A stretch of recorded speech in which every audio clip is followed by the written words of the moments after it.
Hi, we're going to get started in 1 minute, so if everyone can please sit down and take your seat, we'll get started in 1 or 2 minutes.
Good afternoon, I'm Jonathan Moore, and I'll be your host today for the Daejeon Startup Global Launchpad 2020, hosted by Daejeon Center for Creative Economy and Innovation. This is the first event of this series. It's an investor demo day for 7 startups based here in Daejeon, South Korea. We're holding this event in an offline and online format with a small audience here in Daejeon and a larger audience watching online on YouTube Live. Our startups are all pitching here offline. We have some judges joining offline and some judges joining us online from several countries around the world. By the way, for those interested in learning more about today's startups, their materials can be accessed online via a QR code. So if you're in the audience here today, you should see the QR code on the screen. And if you're joining us on YouTube, then you can simply put your email address in the comment section and we will send you their materials online. So as you can see, the QR code right here, you can take a photo of that if you want to find more information about the startups later. So now we're ready to begin. Please put your hands together as we start the Daejeon Startup Global Launchpad 2020. First, let's go over the schedule. Pretty soon, we're going to hear from 2 different companies, Plasmapp and Rover, who have successfully launched their companies overseas. After that, we'll have the pitching sessions. We have 7 teams pitching today, and we'll separate them in 2 different sessions. Each pitch is 5 minutes long, followed by a 10-minute Q&A session. At the end of each session, the judges will give advice on how the startups can enter the global markets that they're familiar with. And between the sessions, we'll have a short break. During the event, I'd like to remind the audience to remain in your seats, please wear your masks, and remember to wash your hands during the break time. If you have any fever-like symptoms, please alert one of the staff members. So now, I'd like to invite the director of GCCEI, Mr. Kim Jong-soo. Let's give him a round of applause.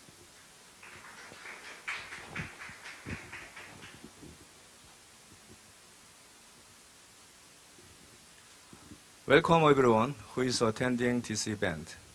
We believe all of creativity and innovation come from connection. Today, we have online connection between global investors and our promising startups. You may face new surprise here.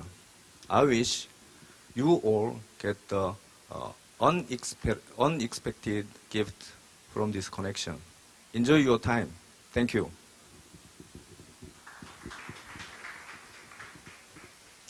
Thank you, Mr. Kim. And now we're going to hear 2 stories from 2 companies who successfully launched their products overseas. The first is Plasmapp, who specializes in medical plasma sterilizers and was named as a potential future unicorn startup by the Ministry of SMEs and Startups. So please welcome Plasmapp.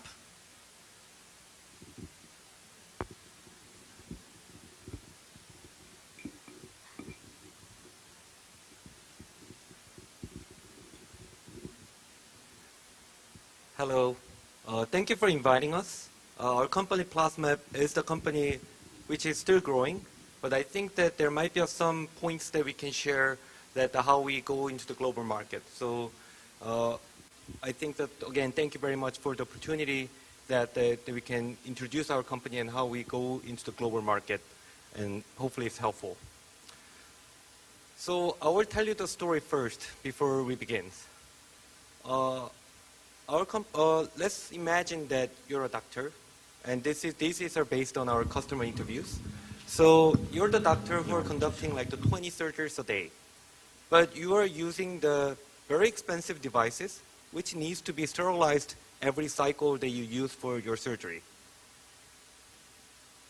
And however, the problem of the procedure is that the medical devices, especially the expensive ones, are very vulnerable to the heat. So if you use it, it can broken very easily. However, the solution that in the market is, as you can see from this picture, is very big and very, very expensive. And not only that, it's not only expensive and big, the time for the sterilizer is to take like an hour. So if you have a working customers or patient, which is you need a certain injuries, you lose the patient because you don't have the medical device ready yet.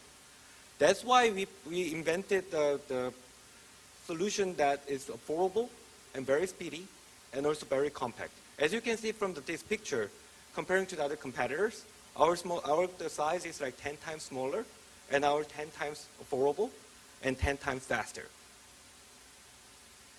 But we go a little bit deeper into the customers. What they really need are the clinics and are the doctors. What they need is much more cheaper solution for their sterilizing process. Think about this. The three ways that previously what the doctors did for the sterilizing the very expensive medical devices is first, you swipe with the alcohol gauze. Or second, you use the high temperature sterilizer. And third, there's a plasma sterilizer, which is low temperature. There's three ways. However, each way has its own difficulties. Basically, it's more costly. First, if you use the alcohol with a gauze, and then you swipe it, the study shows that more than 50% of the germs are still remaining and is contaminated. What leads to this is you're facing the very malpractice lawsuit from your patient. Especially during the COVID-19 era, these contamination and infections are very, very important issues for the patient, and doctors are afraid of it. This is the cost. And second, as I mentioned earlier, if you use the very expensive medical devices into the high temperature sterilizer, it will break very easily, and which shorten the usage period, which is also cost. It will lead up to the high maintenance cost, which maybe the doctor has to pay more for remaining the clinics. And third, if you use a high temperature sterilizer, which is in the market that you saw earlier, which is like the $100,000, this is the equipment cost, which is very expensive, and this is not fit for the clinics or small dental hospital that need to have a cheaper devices. So we provided solutions for this, and there's a market, of course, is growing. This is growing even faster after COVID-19 era, we are sure. And if you go to the next slide. So, but what is very important if you go to the global market is you have a very clear and simple business model. Our business model is very simple. If you think about the printer and ink model, like if you're the HP or Epson printer, you have to use the ink for the Epson or the HP. Same thing here. Every cycle that you're using for the sterilizer, you have to use our consumable in order to have every cycle. So that's why the graph shows the right part. It goes up like cumulatively, so that last year that we sold the sterilizer, they're still making a profit for this year. This is a simple business model that we made. There's actually three things you need to go overseas. First, you need to have a technology and disruptive technology that go into the market, which is the consumable technology that we made it possible to 10 times faster sterilizer comparing to our competitors. And the very unique for the medical devices is that it's not only the great product you have is not enough. you need to have FDA approval, which means certificate that you are allowed to sell your product in their region. That's why our campus has been very much focusing on from the beginning to get a certificate from the various countries. And now we got already 14 countries in the FDAs. Now we expected to get a certification from the US FDA, which is our opening door for the biggest market in the world. And third thing is you need great partners when you go to the global. You don't know the global market. You don't know how it goes if you go to the new regions. That's why each region we try to make a strategic partners that we can help us to selling our product in their region to fit into their customers in their continent or their region. Go to the next slide. So if you can look at the map, we sell globally, like the 60 countries in the world, and the revenue is made up to 70% of export. So we are really focusing on the global from the beginning.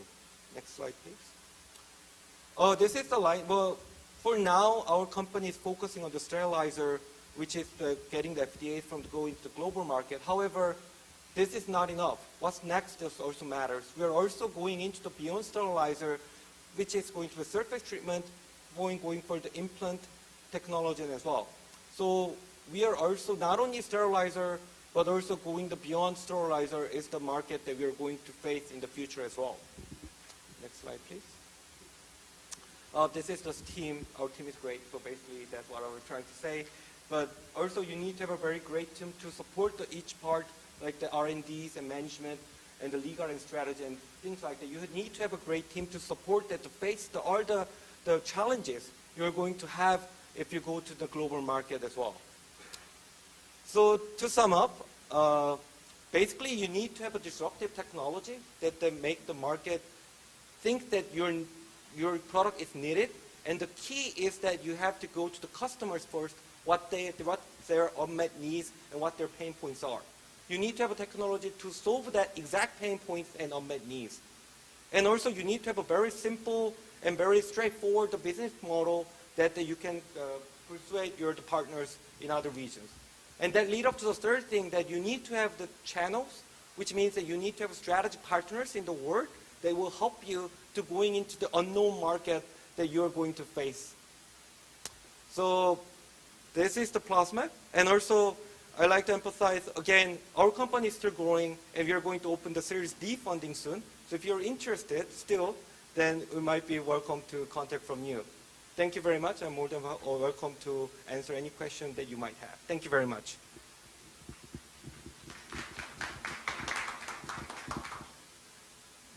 So we have a few questions. Some of the startups are here in the audience, as you can see, and we're told that some of them have questions. So I'll let you guys go. Who has the first question? Yeah, go ahead. Your presentation. I'm the general of JSK Biomed. The export of storing or Stopic, a Plasmapp product, to 60 countries around the world has been achieved. So what kind of global advanced strategy did you proceed with? So I think the key point is I mentioned earlier during my presentation to finding your right partners at the right place at the right time. So because in order to do that, as you said, you have the very persuasive story of your product that going into your partners that this product is going to work and you can sell it by this way, with these advantages. So of course you have a great technology and product, but at the same time you have the very hard time to focusing on the finding a right partner with a various network or various events like this. Then that's the key, I guess. Who's next? Yeah. Thank you for the presentation. I'm Harry Kim from Paint Palm. You have made the bio product, and what trade barriers were there to enter each country or each region? That's a great question. And as I also, the medical/bio products, the problem is there's a different regulation for each country. So, for instance, for our medical devices, you need to get FDA approvals. And to be frankly, that process is very painful and very long and it's costly. So what I can advise is that you need to be in advance. You need to think about what kind of regulatory restriction that you have, what kind of certification you need to sell, especially bio and medical products in that region. So you need to check with the lawyers or check with the relevant government officials that what they need, and you need to prepare in advance because you have a great market, but if you don't get the approvals or certificate, you don't have a chance to go into that market. So you need to prepare in advance. All right, next. Thank you. Yes, my name is Jason Beck. It's a company name is Blue Signal. What's preparations and doing in domestic before going to global? So domestic market is perfect for you to see how that your product works. I mean, there's the customers that you have with your local language. You can ask some of the pain points and some of the needs from your local market. Basically, you can test a lot of things. Of course, we didn't have a product from the beginning, the perfect and best product. But because you can have a domestic customers, you can leverage, of course, not to leverage them. You have to have a great product from the beginning. But what you can do in the domestic market is you have to make a perfect product so that there's no, because for instance, if you have a product overseas, there's a higher cost of the after service, and if there's something wrong, you have to ship it, and there's a lot of the extra cost you have if you don't have the perfect product in the domestic market. So you have to put a lot of effort when selling your product in the domestic market. What kind of errors, what kind of points that you can develop in the market, in the domestic market first, then test it, and then if you can go global, you can have a better product, and you can save many of money in the future. So before our last question, I have one question for you. So I've heard that before you launched globally, mostly American companies were controlling the market. They had a monopoly of 80%. So what is your competitive advantage to, break them out of the market and to really, succeed more? That's a great question. So again, we go into the customers on what they need. Because there's a market, there's a big market that the American companies haven't touched or went into yet. What they have been focused is because the big hospital, of course, there's a spacey and there's a lot of money, so they have the room for investing for a big and very expensive sterilizer. However, the clinics and small and mid-sized hospitals do not have that much of money. However, before COVID or before the infections before medical devices are becoming very expensive, they kind of missed that market. So we actually went to the customer, because if you fight with the US companies which already built their own market, it's impossible to win. But however, if you go into the new market, they haven't tapped yet, then there's a chance. That was our strategy. Thank you for the great question. Thank you. And we have one last question. Thank you for your presentation. It was very exciting to hear because we are planning to go into the overseas market from 2021. So the global market, the situation is not so good this year due to the outbreak of pandemic, right? COVID-19. So do you have any counter plan, business plan for in the future? So I think the biggest threat is the biggest opportunity at the same time. This is cliche, but I think that this is very, very true. Because if you think a little deeper, because you're thinking that the business market is not good, which also can mean that there are not many competitors can invest that much of money in the competitor side. Especially also we are very lucky that even though that the market is it's not as good as what you expected, but you have to see the specific market that you targeted. Because our market that we targeted is actually is what they need more than comparing to the pre-COVID-19 era. Because they need to have a more concern for the infections, and they need to have a more concern for the infection control as well. So don't just think that the market is not good, so it'll be hard for the global. No, it's not. There may be less competitors, or there will be more opportunities in your targeted market that you can go into. So there's always positive side. I try to look at it that way. So that should be your strategy as well in the future. I'm sure that there will be more opportunity because there's a market is not good. There's always needs, especially when people are suffering. There's always opportunities. Thank you. All right. Thank you once again for sharing your story and your insights with us. Thank you very much. Thank you very much. Yeah. All right. So we have another company going to tell us a story. That company is Red Rover, the producer of Nut Job, a film that earned $120 million in box office sales in North America. They'll be joining us today via Zoom, but first they've prepared a short video introduction. So please give a warm welcome to Red Rover.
Okay, that was a really cool video. For many of you in the audience, you may have seen some of their films, and now you know who's behind it. We're welcome today with Red Rover here on Zoom. So we have some questions for you in the audience. Let's start. Who has the first question today?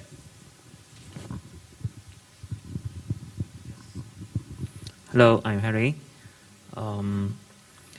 As a media company that produces content for film, TV, and other digital platforms, what do you think makes Red Rover so outstanding and different from other companies?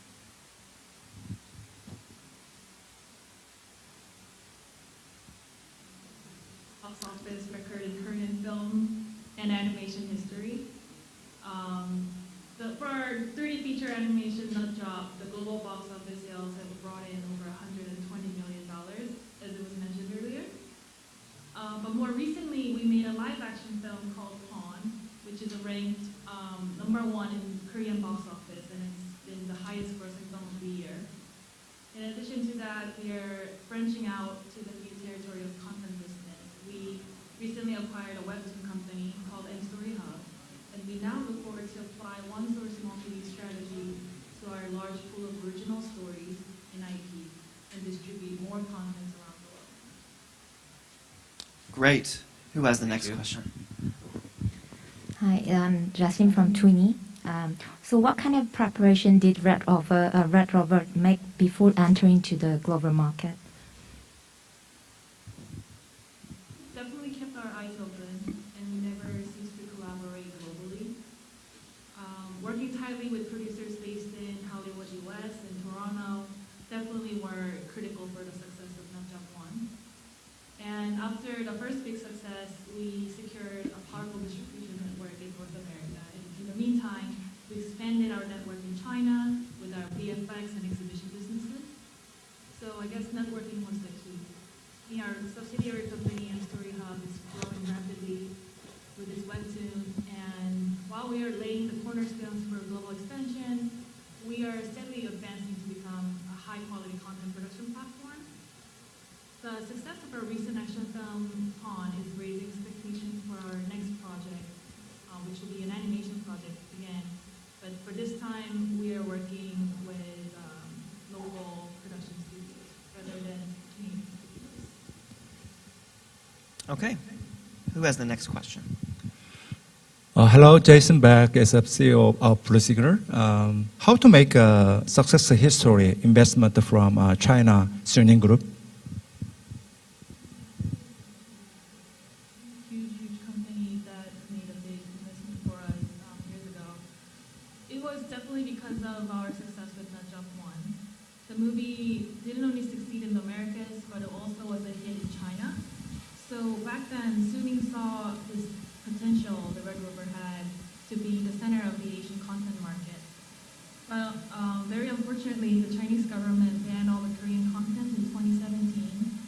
So that the second movie, the sequel to Nut Job 1, couldn't be released in China.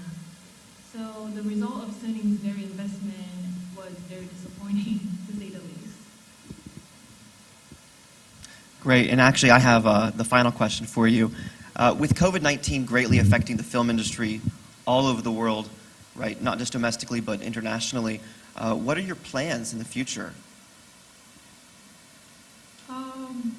We probably can't go back to pre-corona state. The pandemic changed the environment for all businesses, not just content business. We expect on-tech business will continue to prosper, and less people will physically gather to consume. So as a reaction to this new wave, we are focusing on producing content for internet. So webtoons is one, and we are focusing on making movies and more dramas designed for Netflix and other OTT platforms. So, and also for our exhibition department, we are proud to say that we're pioneering the field of virtual conference and exhibition planning. Great. Thank you once again for joining us today. That was really nice. So, thank you. All right. Now we're going to introduce our judges. So we're joined by judges both offline and online today. So first, for those joining in Daejeon, I would like to introduce you guys one by one. Let's see, I can't see where you're sitting. If the judges could come up on stage. The judges, are they coming up on stage? Yes. So first we have Kaist Venture Investment Holdings, Jung Hwae-hoon. Thank you. If everyone could please give a clap for him. Next we have Silicon Pastures Korea CEO, Choi Jae-won. We have the former Big Bang Angels and now is at DDcast, Jang Song-hwan. And we have the CEO of B-Success, Jung Hyun-woo. Thank you. Thank you all of us. Thanks for joining all of us today. And we also have judges coming online. They're on Zoom, so if you're in the audience, you'll see them on the screen behind me, I think, in a little bit. I would like to introduce all of you who are online as well. So you can't really bow, but maybe you can just wave your hand and say hello and smile. First off, we have from Japan, PDIE Group founder Christian Schmitz. If Christian can wave, there he is. Okay, great. From Expara in Singapore, we have Rosalind Tan. Thank you, I see you. And then from Dallas Capital in Mexico, we have Christian Aguirre. Thank you. From Aalto University in Finland, we have Tomi Ero. All right. And finally, from InnoLab Asia in Vietnam, we have Hyun Kong Tang. Thank you. Thank you all of us for joining. So now, guys, we're ready to start the pitches. The first team is Blue Signal. Blue Signal is creating an AI-based traffic prediction software. So please welcome CEO Baek Seung-tae with a big round of applause. Hi everyone, good afternoon. My name is Jason Baek, CEO of Blue Signal. Before presentation starts, I will introduce one person, Mr. Ino. He is a high school professor, is our Blue Signal CEO. So he will join in our presentation. Hello everyone. Okay. Before start my presentations, I want to share my some sad experience about my best friend father's story. My best friend father's had heart attack suddenly, so he had to go to hospital on time. But unfortunately, he could not arrive in time due to big traffic congestion. He just only 57 years old. Unfortunately, this problem happened all over the world. Now, we have to solve this problem. So, we have solutions. I want to introduce our solutions from the start. Our solution is focused on the AI and big data analyzing into the traffic industry using historical traffic data. Finally, we can get the future traffic contents from 3 seconds to 6 hours. Future traffic contents mean is like some future traffic risk, future traffic congestion, and then introducing a safe drive route. Also, our contents can adapt traffic infrastructure. Okay, next slide is showed our future contents adapt to a head-up display screen. This screen is can display for the future traffic situation. When you drive your car, you can catch the future traffic situation before some specific event meeting. Okay, maybe some problem of the movie clip. Okay, anyway. Okay, next slide shows the prediction unexpected event in the crossroad or intersections. Like some traffic or lane violation, signal violation, before some behavior is our device can catch and then warning to the foot walker and or is a vehicle. This solution can cover the traffic accidents. So fortunately, this solution start at the next year at Daejeon City. Also, we connection with a lot of countries like Arab Emirates or China is really adapt to these solutions because this solution can prepare for some event or some accident. This is like some very innovation solutions. The other one is more bigger solutions. These solutions can adapt city level. We control signal interval based on the future traffic amount. This is very effective solutions. Already this solution is a test in the China and Arab Emirates. Maybe this solution will be started at next year at Daegu. So our solutions is focused on the overcome traffic problem, like a traffic accident or is a traffic congestion. Now is a traffic is problem relations with money. So our solution is effectiveness from the 7 or 20% is more high speed. And that our solution did not change any infrastructure. That is very effective method and solutions.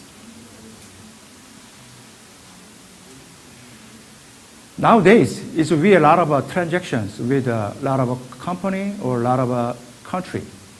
So this is a list of our use case is the industry. It's currently we focus on the smart city or as automaker or as logistic industry.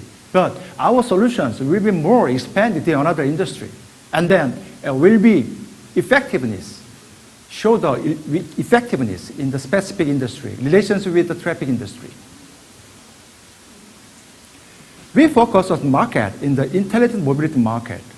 This market will be growth fast. So our solution focus on the overcome or is covered of the 5% is globally. We have a global competitor also. Nowadays, is a lot of global competitor is more bigger than is a defendant our business area. So what's next? Is blue signals will be focused on the more the innovation technology is more the strong is a strategy, and then we will cover this market. Already we have a customer in the B2B and the B2C. We have a customer relations with the government side, but expand in the fourth generation area is a lot of relations with the traffic industry focus, or is very interesting about the future predictions technology. It will be is bigger than our customer area. Also, we have a connection with a global partner, and then we will be more growth by the globally. So our member consists of a transportation engineering expert. And then we have a branch in the abroad, it's like US and Hong Kong. And then we will use this branch and then we will expand globally. We have a mission. We will overcome traffic problem by using our technology and then reduce traffic problem or reduce traffic accident, reduce traffic congestion. Thank you for my listening presentation.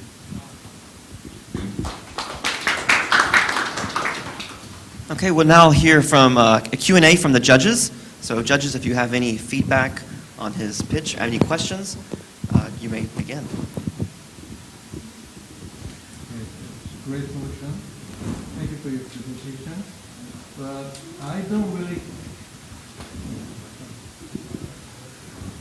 I don't really understand who is your real competitor. Actually, the traffic situation provided by the navigation services as well.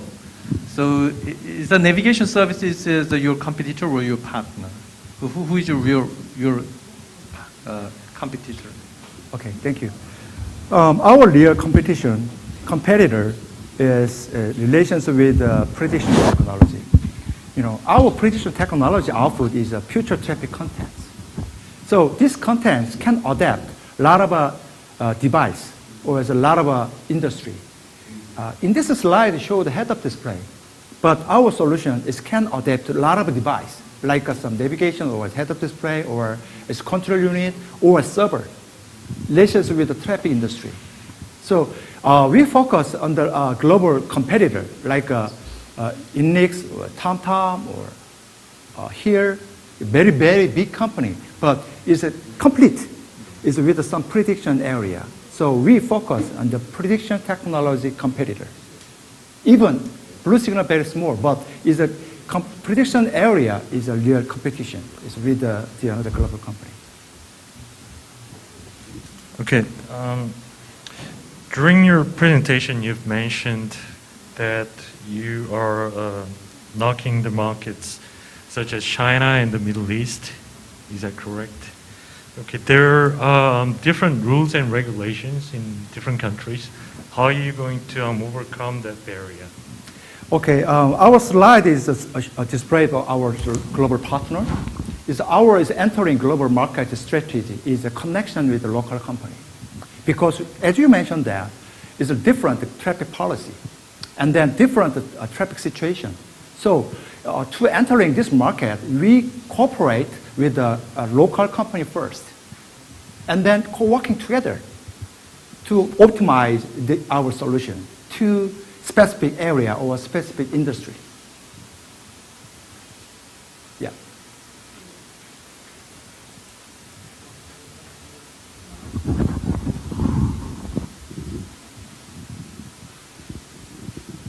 Okay. I have a question about your business development. Up to now, you told us that you had some sales. So what kind of sales did you earn so far? And what is the business model related to that? Okay, as currently our main customer is like as government side. It's a smart city project. At there is we supplied our core solution. In case of smart city in Daegu, is they want is more optimization is a signal interval. So at there is they want is using our prediction technology. Just like this, is all of our main customer currently is we are supplied for our core solution. So we are license fee and then learning fee. But is we will as a plan, we have a plans more customer area like some B2C. At theirs we will more like some the another profit model. But until now, is we just on the license fee or setup fee, maintenance fee, just like this. So what's the unit for each solution? Little bit different is according industry, but until now is our total revenue is number is $400K US. But this is a beginning stage, and next year will be growth. Is because we already have a plan. It's joining as a lot of a global project, so will be growth. But we have some limited for expand our solution. So we have a more prepare for expand our profit. So we prepare for more specific solutions. So I need the investment for the more growth our solutions.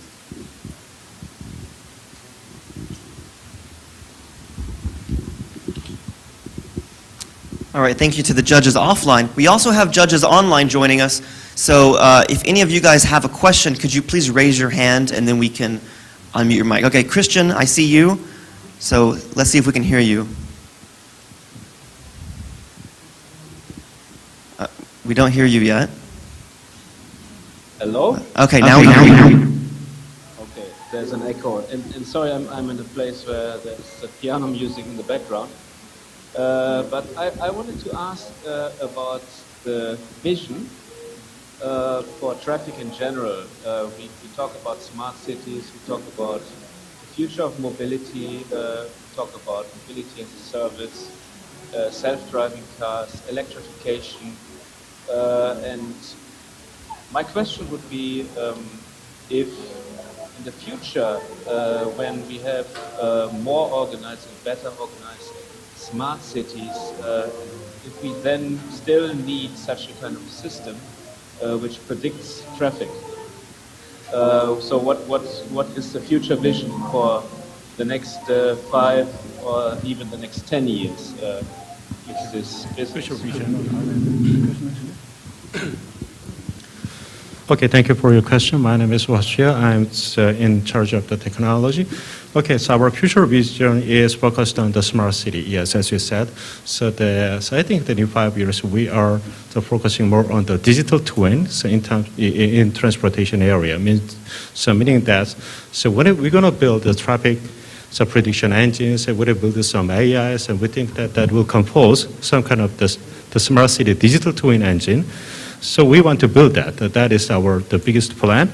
And second one is that so we are making some various products like the pedestrian warning system, and so the LDM update. LDM is the local dynamic map for this autonomous vehicle. So we want to go into the LDM updating the company. So we want to use some kind of the infra sensing, meaning that we're going to install some cameras and the lidars and radars on the intersections, and then we're going to provide this information to the autonomous vehicles and the pedestrians, and that is our the next vision for our company.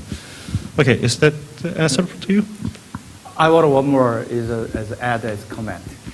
Our future plan is to connecting autonomous vehicle. He already mentioned that we have focused on the real-time based prediction camera. So this solution is already originally focused on the autonomous vehicle, but is not yet infrastructure complete. So currently we are focused on just only crossroad at the urban area, but after that we focus on the autonomous vehicle, and then our hardware is set up all over the city, and then communications with the real-time based prediction to safe drive in crossroad and urban area. We have time for one more question. I saw the hand of Kong Tang from Vietnam. I believe you had a question as well. Thank you. So because you use the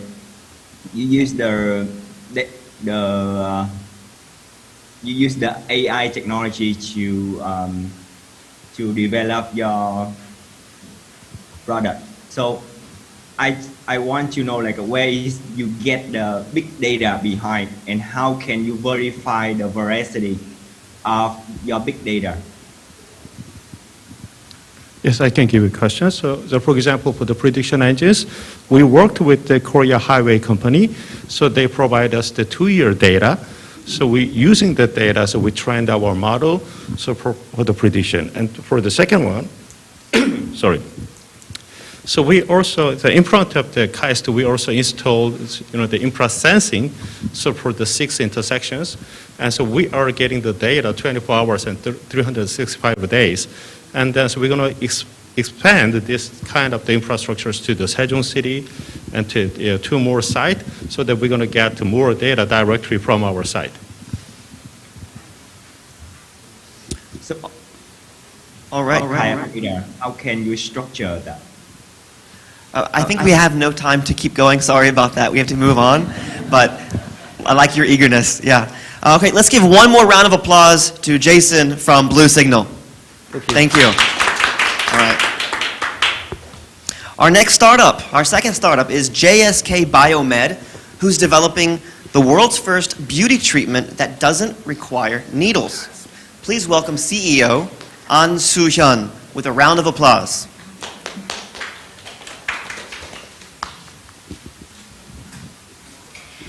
Good afternoon, everyone. I'm Christine, a manager at Mirajet. So let's get started. So here we know that humans are living longer than ever before. And as we age, we want to look our best. But the plastic surgery isn't for everyone. That's why the world has seen a huge demand for non-surgical procedures like Botox, filler, and treatments to reduce the scars and wrinkles.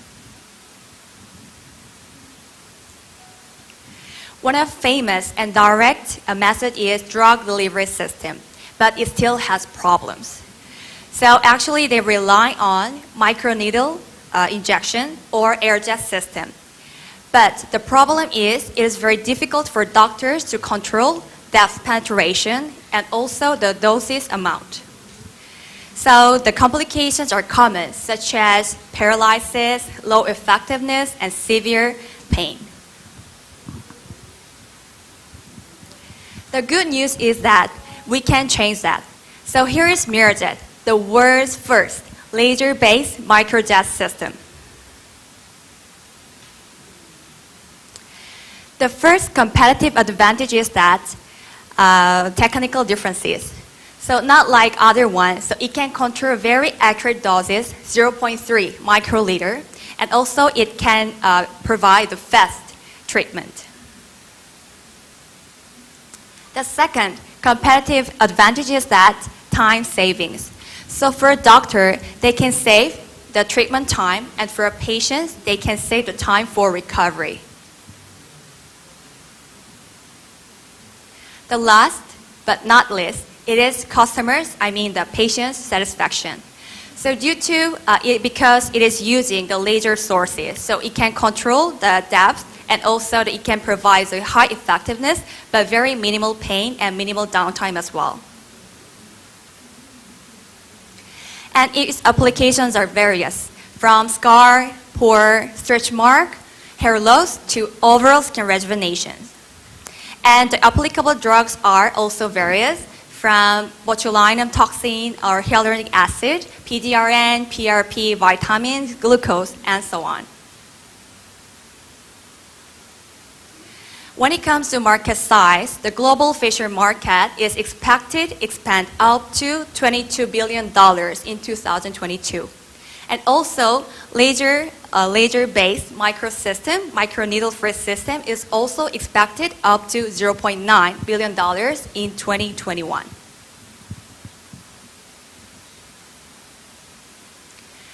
And when it comes to go-to-market strategy, we already implemented through SNS, exhibition, conferences, and demonstrations with our key opinion leaders in Korea and also in the United States. And also we are going to promote our Mirajet through our local distributor in each country because they know their market very well. And as a part of that, we're also planning to establish bases in Asia, Malaysia and Singapore for Asia, and then move to the United States, and then to Europe and the other territories. And China will be the last, our target market. And meanwhile, we have achieved many things, including Doctors Conference from Korea and also in the United States. And also we have achieved the technical patents. And also, thankfully, we also succeed to attract investment, $4.5 million. And this year, we had a great news regarding achieving the certificate for MFDS and also CE medical certificate. And what made this possible is our amazing team. So based on management team's leadership, so every single team members are demonstrating their great teamwork. So CTO, CMO, and COO, and business development manager, they are appointed based on their studies, majors, and also great depth experiences.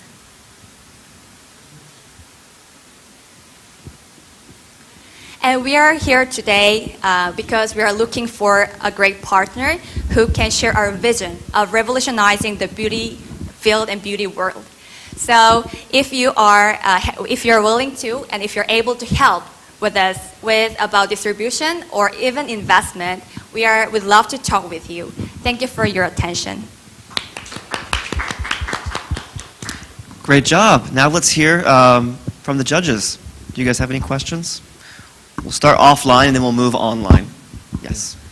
It's great technology, but so how would you define your company, either in the medical device or are you targeting for the beauty industry?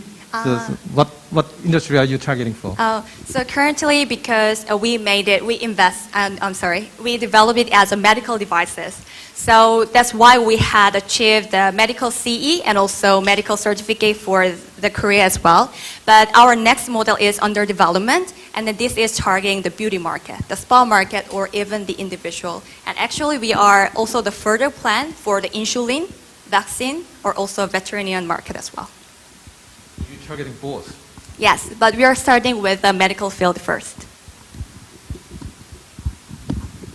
Okay, first of all, congratulations on raising $4.5 million in capital. Thank you, sir.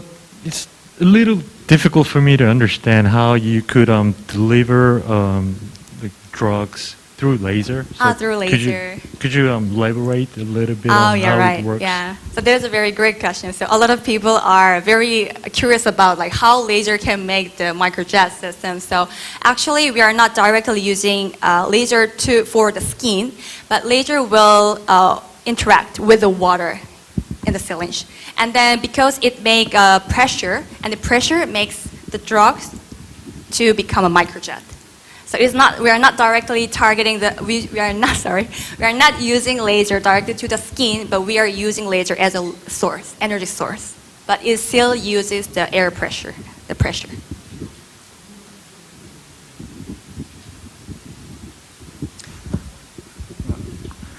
One question. If I have understood correctly, probably you are replacing microneedles? Sorry, one more time, please. Are you guys replacing microneedles? Microneedles, yes, it can be. Mhm. So the existing method is microneedles or air jet type or gas type are already existing, but we can also replace that one, but even more professional way and safer way. So, in terms of target customer, what's the first target customer segment? Customer segment would be, because since it is a medical devices, so we have to target the clinics, like dermatologists and plastic surgeons. And, even in there are, many applications. Many applications. What kind of specific applications do you indication. target? Right. So when it comes to the MiraJet, there are two mechanisms. So one is the microjet, so wound healing system, and the other one is the drug delivery system. So depending on what drug you are using, you can expect other indications. So such as like scar, pore, or even hair loss, and also whitening because we are using vitamin C or even filler. So the indication can be very various, and it depends on which drugs you are using for it. All right, let's look for our judges online. If I can see the screen, I will be able to see your hands. So I'll wait for that. Any judges online have a question? Go ahead and put your hand up. Just put your hand up if you have a question. Right now I cannot see. If somebody can show me the screen. Right. Okay, I see. Is it Tommy? You have a question? Why don't you go ahead and go first? Thank you. Thank you for a very interesting presentation and very interesting technology. You prescribed many different application areas for your technology. It would be interesting to know whether you can use the same device for all these different application areas, or do you need to make different or sort of customize the device for different application areas. So I'm thinking about the scalability. Do you need to have a range of different devices that you sell, or can you sell the same device for all the different application areas? Hi, Mr. Tommy. Thank you for your question. So actually we have a lot of applications, and I think maybe your question is a little bit related with the protocols. So depending on the drugs and depending on the application, we might need to target the different layer, maybe dermis layer or even epidermis layer or even deeper. So actually our technology, we can target from 0 to 3 millimeter. So regarding the protocols, we are actually working on it with the key opinion leaders, because we know that we already secured and also proven our technology, but we wanted to make our customers to know our product very well, and then we want to make the best use of it. So currently we are working on to making the protocols, and then regarding that one, we think that the patients or even our customers can use the various applications based on that.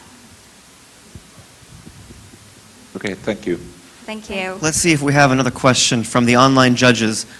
If you do have a question, please raise your hand so we can see.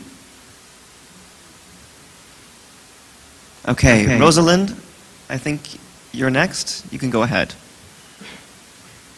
Is it more more to do with the microjet mechanics, or or is there anything in the liquid that you use that also has an IP to it? And does that vary across the different drugs or molecules that you need to deliver to the skin, to the dermis? I'm sorry, but I didn't really hear it. Sorry. Could you repeat that one more time, Rosalind? Yeah, It was a I little have a difficult to hear. question about the technology. Is the IP mainly revolves around the microjet, or is there anything with the liquid that also has some IP to it? Hi, Rosalind. Is it about the IP? The IP. IP. Right. Yeah, so currently we've got 6 patents, and it is all about the microjet technologies. Would it be the right answer for you? Right. So she wants to know if the liquid has no effect on how the drugs penetrate into the dermis. Right, right. So she wants to know if Mirajet has the IP, or if there's other IP in other aspects of the company besides Mirajet, I believe. Is that right, Rosalind? Because I think the reason for this question is because that basically also affects the way your regulatory approach, right, strategy. Because if the liquid is also part of that IP, and it affects the delivery, then that's something that you also have to look into in terms of the regulatory application. So it's not just a CE, right? Could you repeat the last part? It's not just, what was the last part? It's hard to hear a little bit. Apply for a CE. CE? My audio is not very clear, is it? It's not bad. Could anyone else hear the question? Did you guys get it? So is it about maybe a certificate or Certificate intellectual or, property? Yeah. Which also links back to the regulatory strategy. The strategy for the certificate? I believe so. Right. It kind of comes in and out the audio. Sorry about that, Rosalind. We're trying our best. I'm also hearing some feedback noise. Okay, so maybe later on you can also email us regarding your question, and then we'll be happily to reply you. But as I understand, as I understood, when it comes to the certificate, so we already secured the MFDES, which is for the domestic market, the Korean medical device certificate, and also we've already secured the medical CE for the European Union area as well. So regarding the maybe drugs already itself, they had a certificate already. So I think that there is no problem at all using the other drugs with the Mirajet. You answered that because I guess that means there's nothing on the liquid, it's just the microjet. Right. Okay, I think that's all the time we have for this session. Rosalind, we're going to have one more session at the end where we'll be able to hear your question one more time. So please keep that question in mind. So thank you once again. Thank you. All right, everyone give one more round of applause to JSK Biomed. Yeah. Sometimes we're going to have some audio issues, but we have a chatting box also. So for the online judges, if you cannot get your point across, maybe write it in the chat window, and we'll try to relay that to me or someone up here. Our next startup, our third startup, is AU, who's developing ultrasonic sensors that will save lives. So please welcome AU.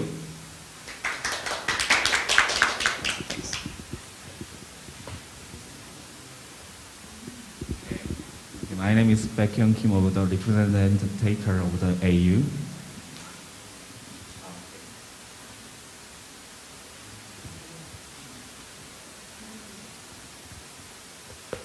So our application is detecting the human in the car by using the vital sign, like the respiration and heart rate. Okay, let me start my presentation. Okay, in the summer case, sometimes parents leave their baby in the car. So the summertime, the car temperature is going high, so the baby sometimes die in the car.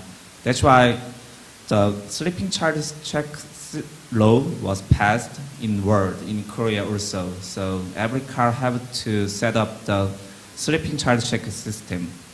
We are suggest to the radar system in this application.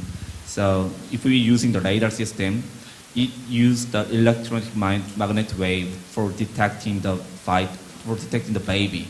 So it can penetrate every obstacle and car seat.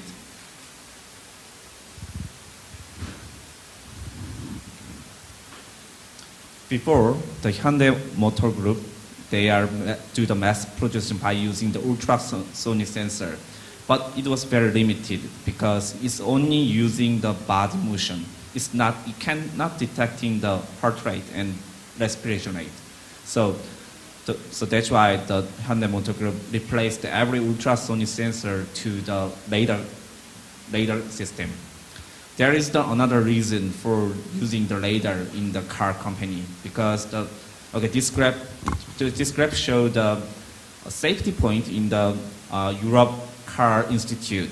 So if we're using the radar for detecting the human in the car, the car can get the 4 point of the safety point. But if you're not using the radar, you can only get the half point.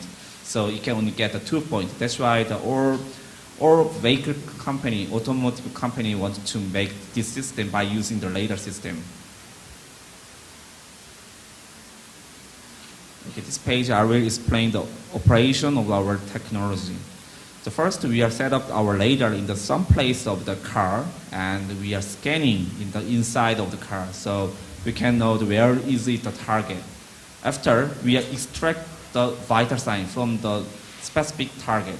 So if there is the vital sign, we are make the decision like there is the human. Yeah, if there isn't the vital sign, we are not. Yeah, it is just things. So, okay. I summarize the 8 features of our radar system. First, I will tell before. First, using the electronic magnetic wave, so it can penetrate every obstacle in the car, like the car seat or the blanket. If the baby is the height from the blanket, we can penetrate everything. Or the second is we can get the extract from the target from the we can extract the vital sign like the respiration and heart rate. And third point is this sensor is the contactless, uncontact sensor. So we are set up our radar in some place of the car, and we are detecting the various parts of the heart rate and respiration rate. And we can get high accuracy because that's why we are using the millimeter wave radar, 60 GHz and 79 GHz system. Also, our radar target range is above the 70 meters, so we can extend it to the bus or van.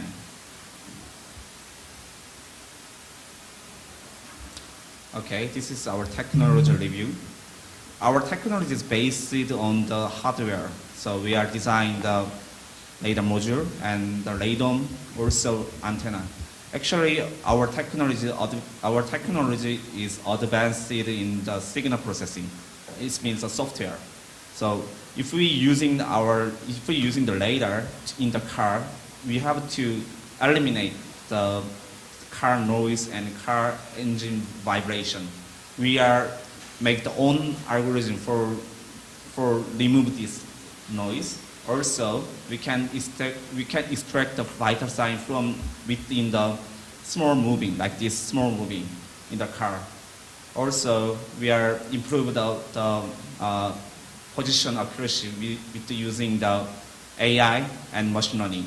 With this, our technology, we showed this technology to the Hyundai to the last December, and we are in the bidding of the other company.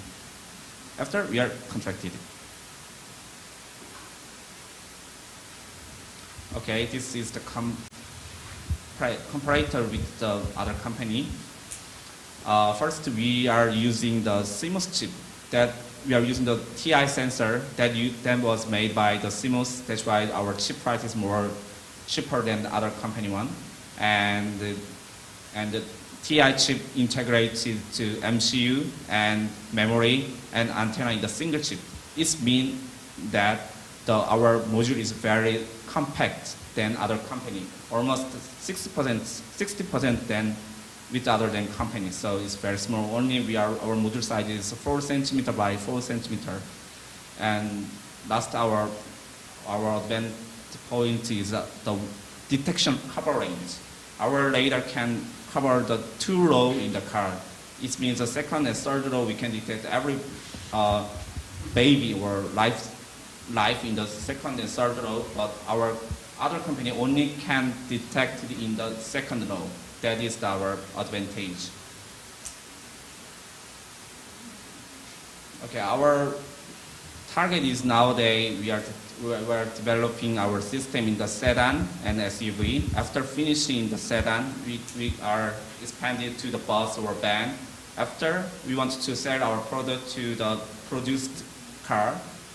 So we will gonna work with the black box company.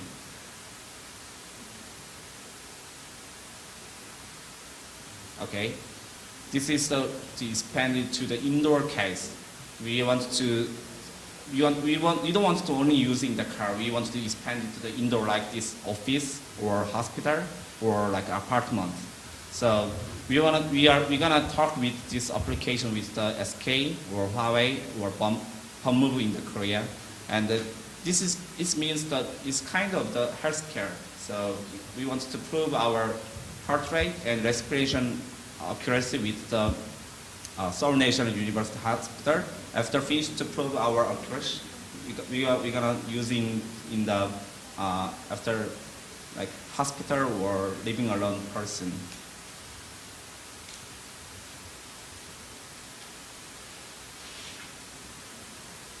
Okay, this is our performance.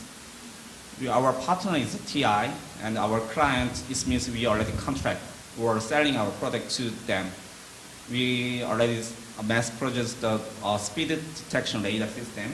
We are selling this system to the expressway in Korea, and we already finished to contract the Hyundai Group, and Army is another indoor perfume company, and potential company is the SK or Huawei.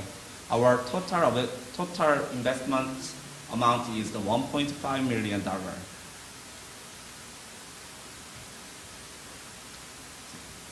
This is our team consists. I was the graduate from the KAIST University, and after and our group, or most of the group from the KAIST, and some people from the Samsung or SK or Yonsei University. Okay, thank you for attention my presentation. Thank you.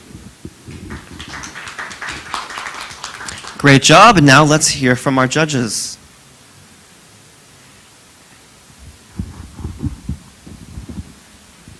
Thank you for the great pitch.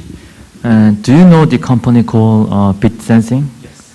So can you please let us know how you are differentiate from Bit Sensing, and then what's your strengths? Then if you can share it a bit of it. Okay.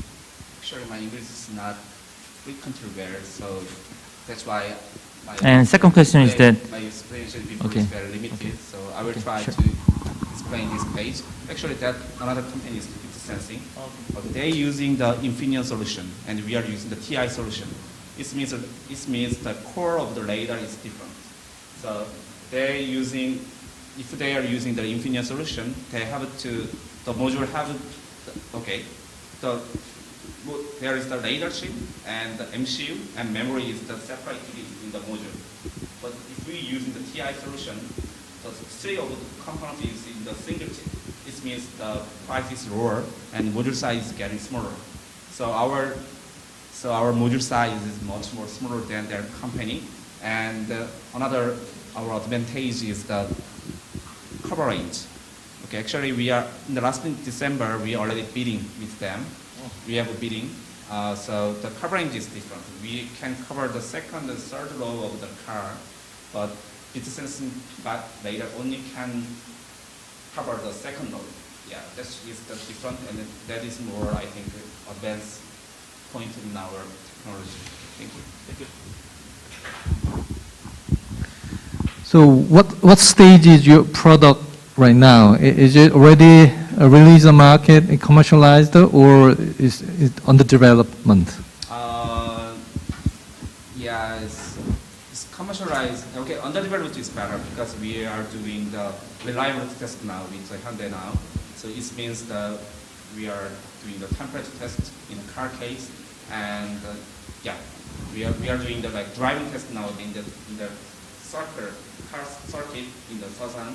I think nowadays we doing the reliability test. I think that means the undergrade. Undergrade means under developing now. Yeah.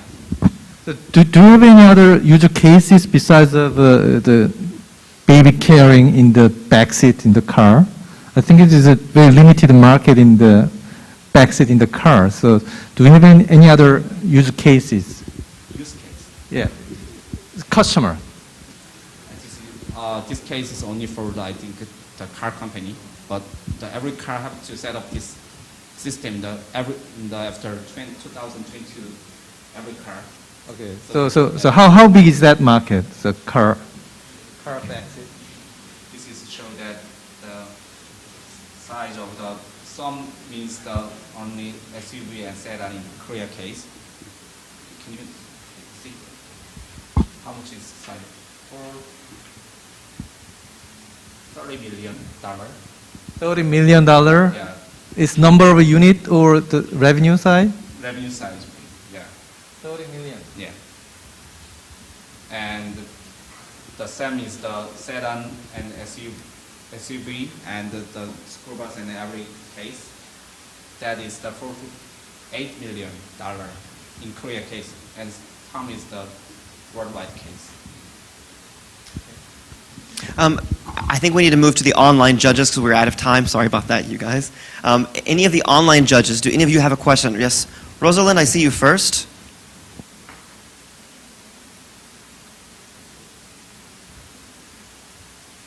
Also, it's not a question, it's just a feedback, but I think focusing on heat stroke, which is relatively a high percentage, but then I think the other one that you should look into is asphyxia, which I think it's more, I think it occurs more, and it's something that you should look into and see whether you could actually, whether you have the ability to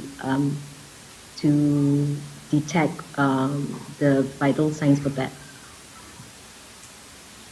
I think that was just advice to look into NVIDIA. Did you say NVIDIA?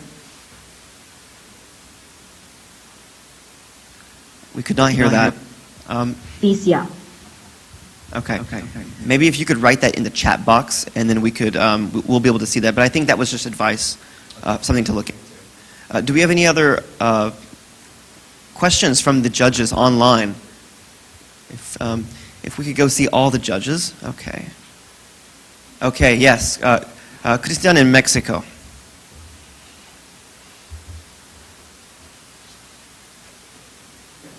One second, we don't hear you yet. We still have you muted. If we could unmute the mic. We don't hear you yet. Hello, hello. Okay, now we hear you. Okay, thanks. Thanks for the presentation. So you talked about regulation in Korea being passed for these devices to be included in cars.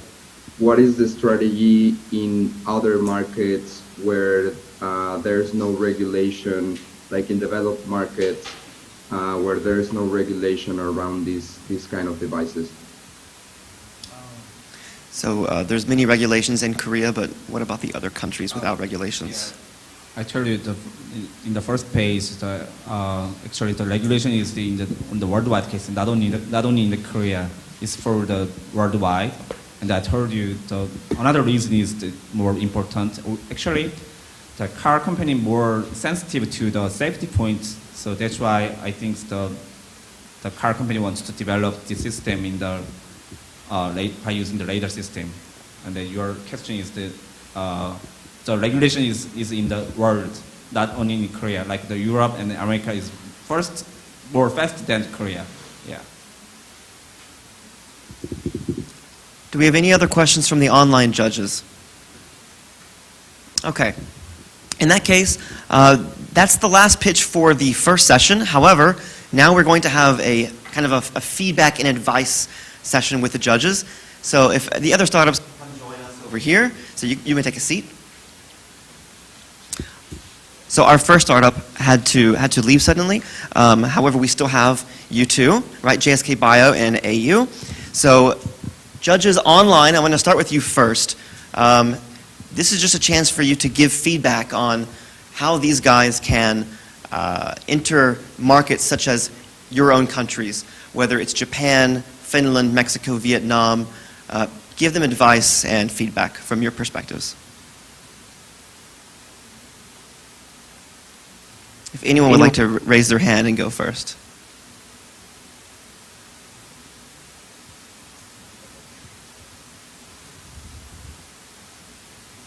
Okay, Christian Schmidt.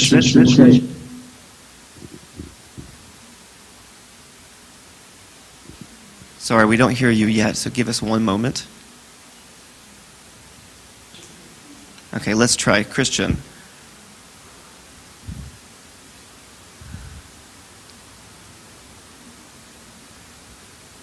Hello? Yes, we hear you now. Okay, good. So I would speak from the point of view of Japan, and we have a very different businesses and very different types of businesses which we were listening to, and one was beauty and the other one was about AI and traffic prediction systems. This company already left, right? That's correct. Okay, so I would have advice for these companies, which there is in Japan. Japan has is similar to Korea actually, with a very good corporate structure and an uprising startup ecosystem. But if you want to enter the Japanese market, you should look for corporate distribution partner. And if it, I had just recently, I hear my echo, it's a little bit... We hear it too. We're trying to fix it, I think. It's of course everywhere around the world a big topic, but I think that this, especially here in Tokyo and in Japan, is something people are looking into very much. And I could give one advice. There is an initiative called Smart City X, and Smart City X has actually some of these larger corporations like Japan Railways, Toyota, and maybe some of you are aware that Toyota is building a prototype city near Mount Fuji called the Woven City. And it might be very good to, through the website, or maybe we can make a connection actually, to connect to the company which is the organizing body for the Smart City X Council. It's a company called Scrum Ventures. They are based in Silicon Valley and in Tokyo, and they organize it from a point of view of companies which are suitable for smart cities. And they basically want to generate interest around the globe and have many different solutions for different areas of smart cities. And I'm actually also involved a little bit as somebody who helps finding these interesting startups. So you can either also contact me directly and I make a connection, or you can find it yourself. Okay, thank you for that, those pieces of advice. Do we have any other comments from the online judges? If we can show all the judges one more time on the screen.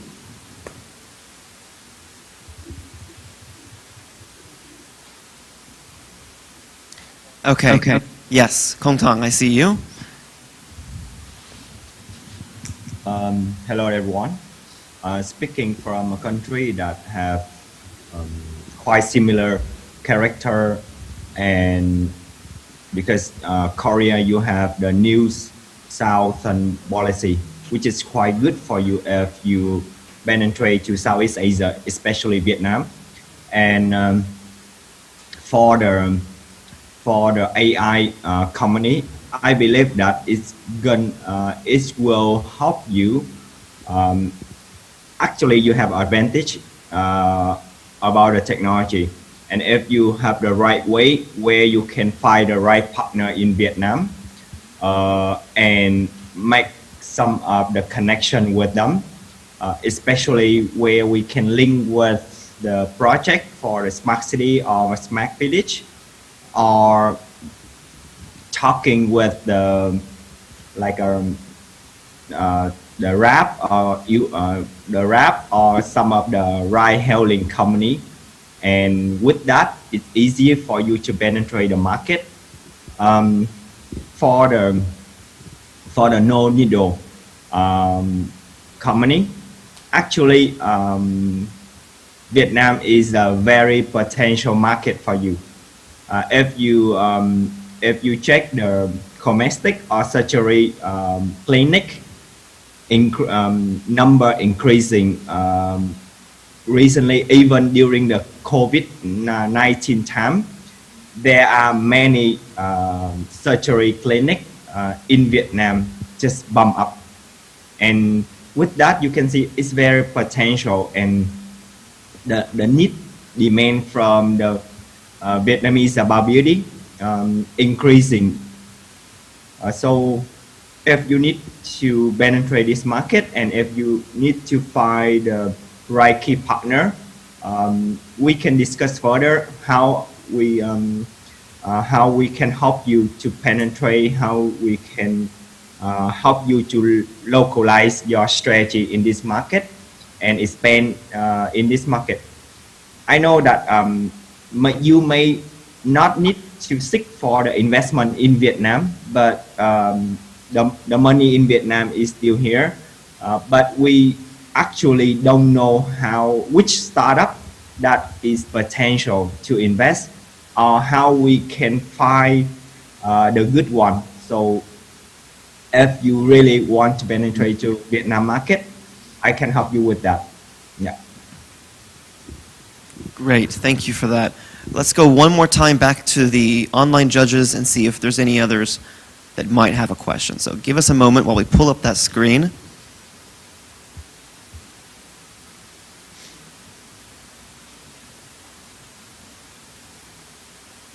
Okay. I can see you all now, so is there any other pieces of feedback or advice from the online judges for these teams, these first two teams right here? Rosalind, yes, I see you. Give us one moment while we put you on the screen. Okay, we see you. I'm just thinking in terms of the Southeast Asian market. What we need to be mindful of is the cost.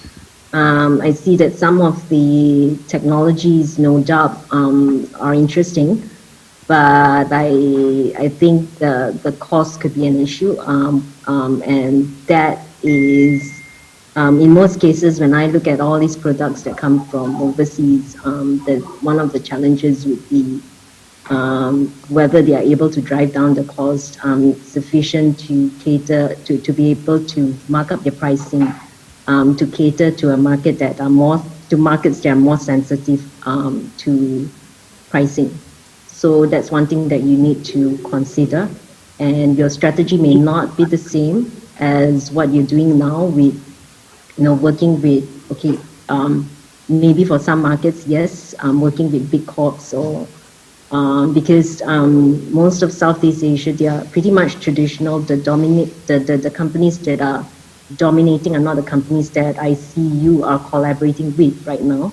Automakers, most of them are, say for instance, for smart cities, most of them are developers and the government that are heavily involved in projects like that. So those are things that you need to study the market first before deciding whether to enter or not. Great, thank you very much. We're now going to go to our offline judges. Is there any extra feedback or advice that you guys have for these two teams today? I know you guys already gave a lot of feedback already, but if there's any other advice for them entering global markets, what advice would you give them? For AU, I know you're focusing primarily on HMC, the Hyundai Motor Company, because that's a local car manufacturer. But you should also consider that there's Toyota is one of our online judges mentioned, and General Motors and German auto manufacturers that you could possibly approach. And we are in the process of harvesting one of our investment in automotive manufacturing sector, and that supplies their PD-LCD films to BMW. So in that regard, I could probably make an introduction to BMW. So make sure you collect my business card after this session. Okay. That's pretty nice. Take advantage of that for sure. Offering to give you an introduction. Yeah. Any other feedback? Yes. Yeah, I heard Mirajet already has got certificate in Europe market. So is it your primary target market? So for the domestic market, we achieved it in July. So we already started sales in Korea, and also in September we also got the medical CE for the Europe. So we are ready to start it. So we are currently working on it.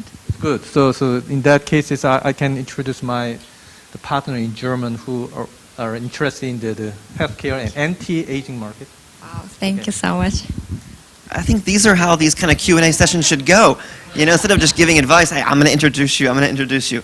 That's amazing for both of you guys. So, any other comments? Okay, all right. In that case, we're going to take a 10-minute break.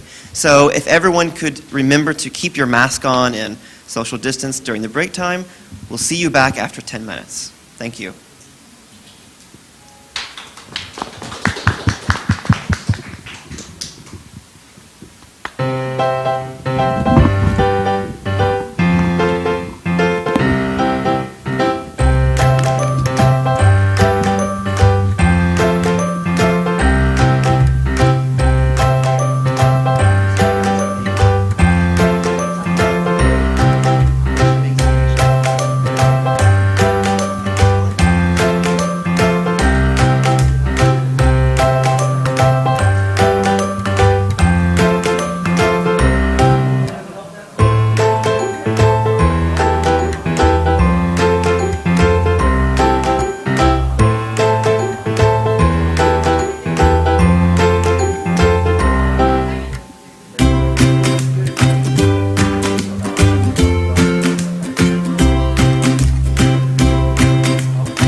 We're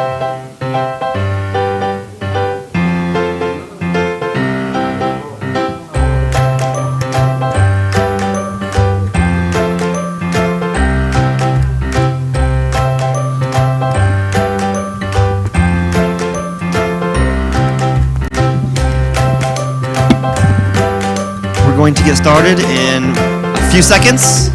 If everybody can please sit down, we're going to get started very soon.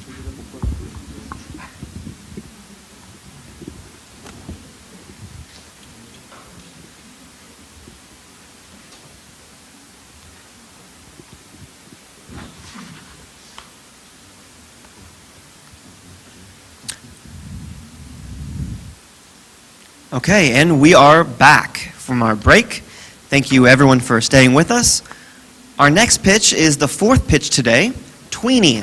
Tweenie is developing an autonomous robot platform, and they were recently selected as one of 40 pre-unicorn companies by Korea's Ministry of SMEs and Startups.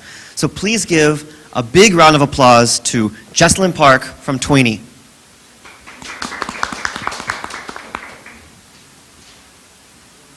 Thank you. Good afternoon, everyone. My name is Jasmine Park, and it's a great honor, and I'm so excited to introduce my company called Tweenie today. Tweenie is a company that specializes in the autonomous mobile robot and platform. Back in 80s and 90s, I remember my school always gave out a drawing task like, what's our future is going to be like. Then I remember I drew about, instead us driving in a car, we are flying in the sky, and there are traffic light in the sky, and there's an echo, right? And then the robots are moving around on the ground autonomously. So that was for my drawing. So now the days are near, and with Tweenie and Tweenie's technology, I'm sure it will be much quicker. So without further ado, let me bring you to the next slide and give you the brief understanding of the global autonomous mobile market trend and its related market. So if you look at first and second graph, there's a continuous growth for the global logistics market and e-commerce market. And for the last graph, if you look at the last graph, there are yearly average of 52.5% growth for the autonomous mobile market. So why are there so much needs increase for the autonomous mobile market? There's a reason for it. First, there's a minimum wage increase, and there's an aging populations are growing, and growth of e-commerce and logistics market. And also, approximately about 90% of the distribution centers are suffering from shortage of manpower. Last but not least, we're going through now, like outbreak of pandemic like COVID-19, that increased the needs for the contactless services. So with all this aggregated reason, so that drives up the needs for the autonomous mobile robot and its market. So are there any competitor or key player in the market? The answer is yes. So there are Kiva from Amazon Robotics, Airstar from LG, and Rocket Rover from US. So in order for robot to do self-localization in outdoor setting is not really an issue because there's a GPS to follow. But in order for them to do self-localization indoor, that requires some sort of the technology. So Kiva, Airstar, and Rocket Robot, they do use the infrastructure. So what does infrastructure mean? It means installation of a QR code, beacon, an UWB, and even a camera. So the robot, they follow the infrastructure and they do the self-localization and move one destination to the other. However, there's some issue with the installation of the infrastructure. First, the production cost will be increased. Second, the deployment will not be so quick and easy. Last, this is a major one. Like let's imagine your company, your distribution center, like deploy 50 to hundreds of robots in your work process, and there's suddenly break or like failure of infrastructure. What's going to happen? You have to cease your whole operation, and until the infrastructures are fixed. Once it's fixed, then it can be resumed, which means there's a limitation to the maximization of working capacity and working efficiency. However, with Tweenie's technology, we have overcome all this limitation and problem by developing our own algorithm. So our robot, it doesn't require any infrastructure. So for self-localization, even in a crowded, complex, and large environment setting. So here's our product line, Nargo series and Targo. Nargo is the autonomous mobile robot, and Targo is a target following robot. So the Targo, it will detect the target by color, size, shape, and sound. So let me show you the video clip for your better understanding of our product, and you can understand better how it's applied in the real life.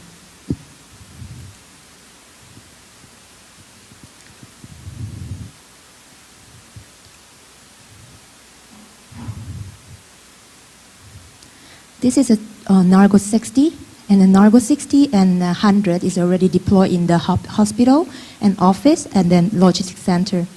And Nargo 500 will be deployed in the logistics center soon.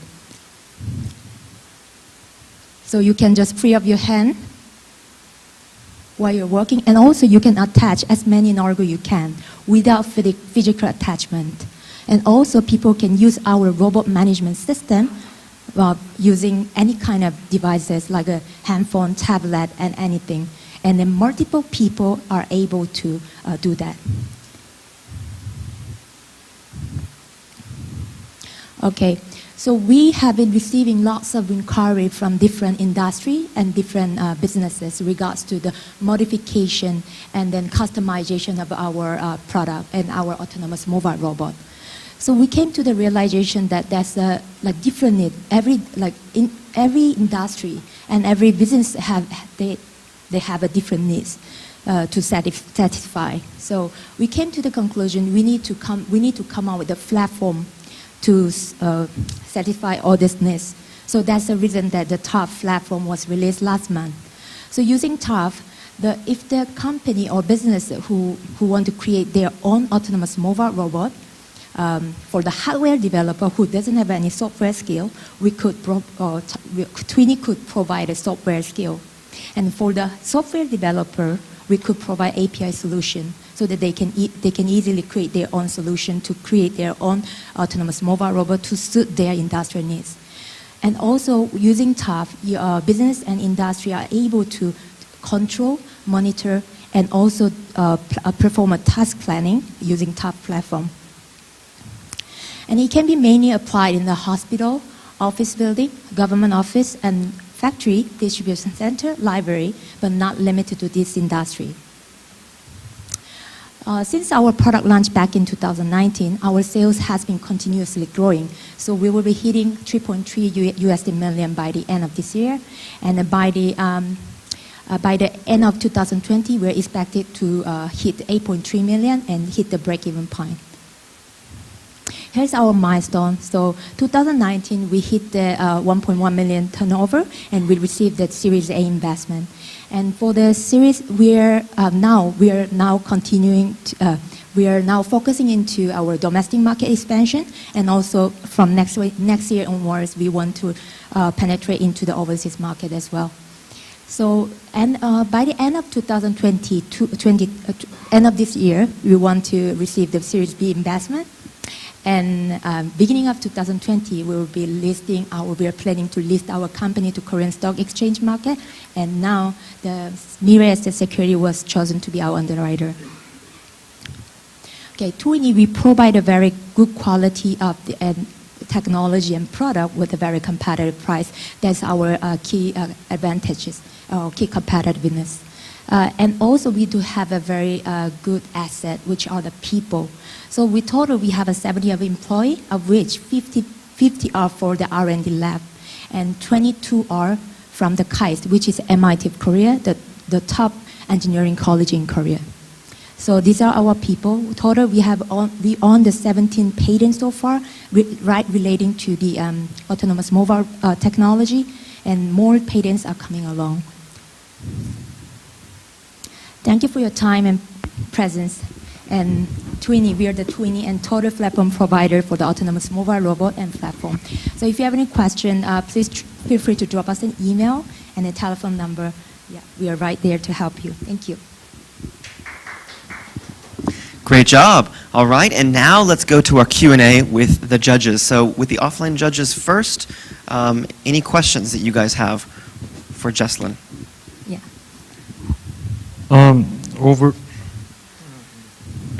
over the last many years, I've seen a lot of autonomous robot companies in South Korea, but I've never seen one with this size of revenue. So what I'm trying to say is you're doing a great job. Thank you. And I would like to ask you, what are the factors that distinguish yourself from other competitors? I'll say is the first is technology that we have on. So we have like I mentioned, the most of the competitors that out there, they are using infrastructure. So they so-called, they claim them as an autonomous mobile robot developer or product company, but they are using it like infrastructure. So we have a outstanding technology, fully optimized, right? And also we have a great people, like a talent. As I mentioned, we have a like full researcher staff who are mainly from the KAIST, which is MIT of Korea, right? So, and also our company has a very good, great working culture. So based on the equality and the responsibility, yeah. So, what's your background or story in building up this company? Why you guys founded this company? Okay, that's a very. I think my two CEO has to be here. Actually, my CEO, I have two CEO. They are twin brothers. So one of brother he's from the KAIST, and then the other he was from the one of the Korean government agency. So he was. Yeah, he was like wondering whether he has to go and find a work in the corporate life, or he have to, go and build up his own career. Since he has a he was like dedicate himself into this technology. So in the end, they decide to make it and establish this company. Thank you. So what is your sales strategy? Do you find the clients directly, or do you have any reseller or partner? So we have a client. We directly find a partner as well. We partner with the government sector as well. Yeah, and for overseas market, we haven't like going in like aggressively yet. But we are now under research stage. Yeah. Okay. Thank you very much. So you mentioned you had your Series A funding. When was that? That's right. We have so far accumulate figure is 5.1 million USD. So when was the last funding? 2019 December. Okay. Yeah. So from that time, can you explain about the major milestones that you achieved and you have in the future before the Series B funding? Okay, we as I mentioned in the presentation, we are focusing on the growth into the domestic market. We have more sales inquiries are coming in, so we want to expand into domestic market. And then now we are I'm doing some research, so we are thinking of we are targeting to going into the Southeast Asia market. Singapore and Thailand is one of the good place to start, and North America is the one of the highest reason that the highest rate, the autonomous mobile robot rate that we can go into. Yeah, thank you. Okay, let's look at our judges online and see if anyone has a question. If you could raise your hand if you have any kinds of question for Jesslyn.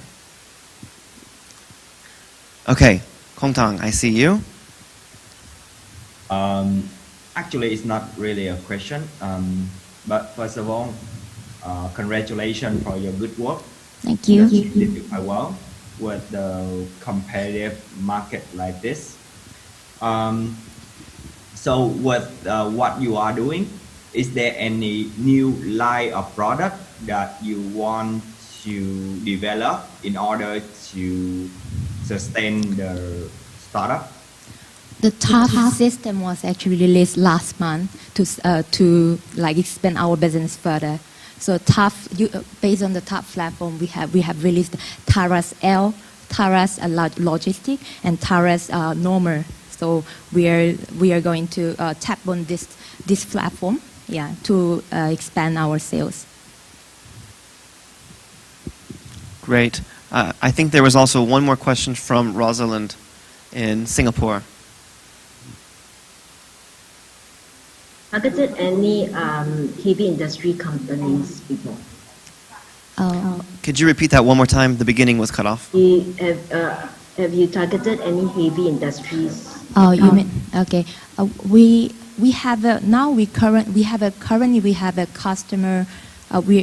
Not a heavy industry, but the logistics center. But we have inquiries coming in for the partnership from the heavy industry side. So we are now reviewing that. We might have a chance to going in. Yeah. So I have I know a corporation in Thailand that's interested in employing this robotics technology for their boilers. I'm not sure whether something that you all could do, but if it is, then can you send that over to me? Sure. So that I can forward to them. Okay, sure. Thank you for your connection. Thank you. All right. Thank you to the judges offline and online. Let's give one more round of applause to Jesselyn from 20. Thank you. Thank you very much. Now we move on to our fifth startup. Our fifth startup is Paint Palm. They are developing a special paint that can be easily applied to surfaces for advertising purposes. So please welcome the CEO, Mr. Kim Hak-jung, with a big round of applause.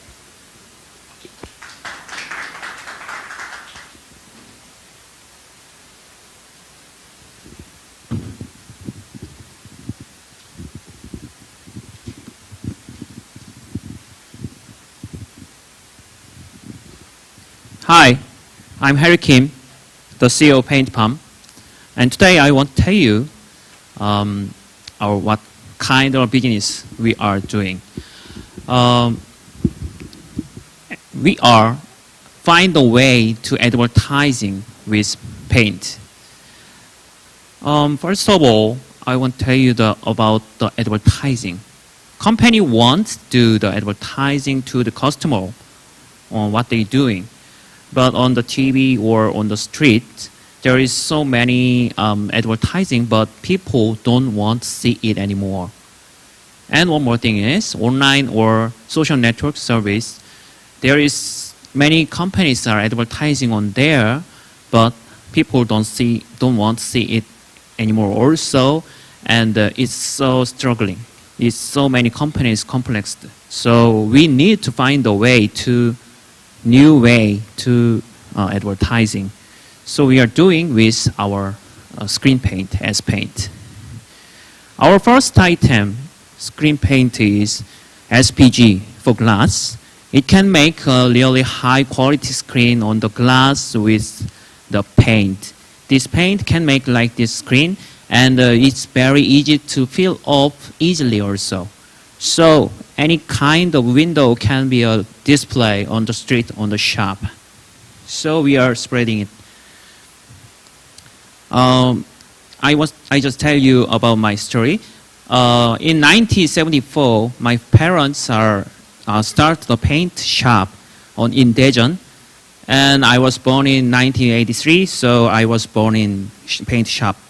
So and after that, I doing the paint selling on the online from the 2012, and we make the manufacturing company at 2015 called Paint Palm.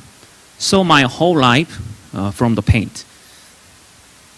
Our first product is SPG1, and we make the different type of screen paint after that. SPW, SPF called SP for wall type or floor type screen paint. We made more. Then we can be a screen paint special manufacturer. Any surface can be a screen with our paint, and we have 20 or more screen paint already. So when you make a display or a screen on anywhere, then I can recommend our item for matching. From now, I can show you the result of our paint and the solution. This is installed at the Manhattan in New York.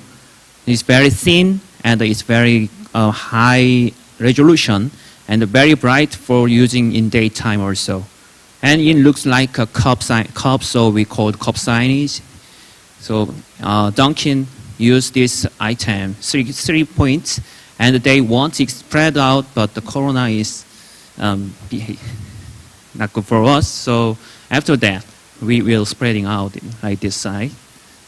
And this video can show you the door, elevator door signage. So people can have to see this video during wait the elevator. So it's installed at the Kurogu office, and many people want to install this item. So we are very busy to install this item.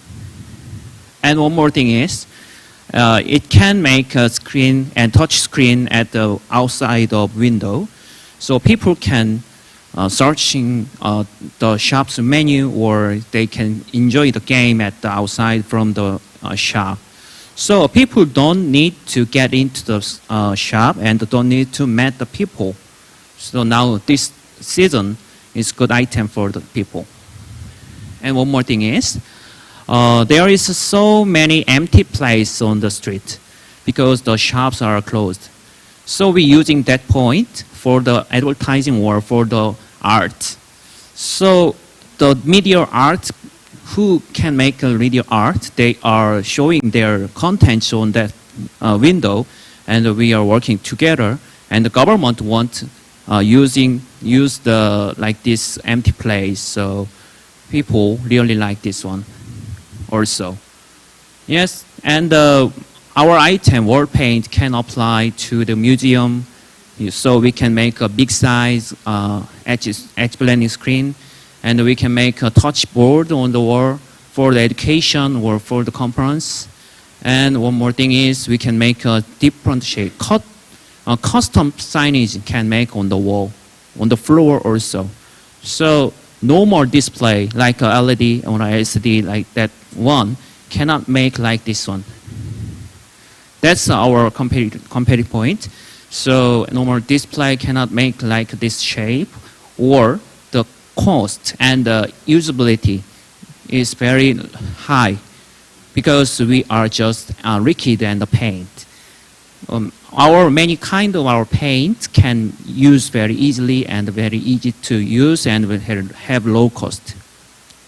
So next we have business model for the sell the paint. It's first one, and the second one is rental service for the include the projector and the computer like that. So people don't need to install themselves. We can give that everyone for the solution, and they can use it. And the third one, we are trying to make a new business model for contents. So people need the content also, but they didn't know how to make the content or how to get it. So we are trying to give the content together. We are on the social network service like YouTube and Facebook. We are spreading our results, and my partners in the world, they are using our paint, and they are our results spread out to the mouth to mouth.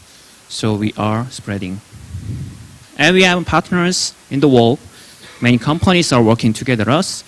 Especially Epson and some company who make the projectors, manufacturers, they want working together us because they need to get into the digital signage market.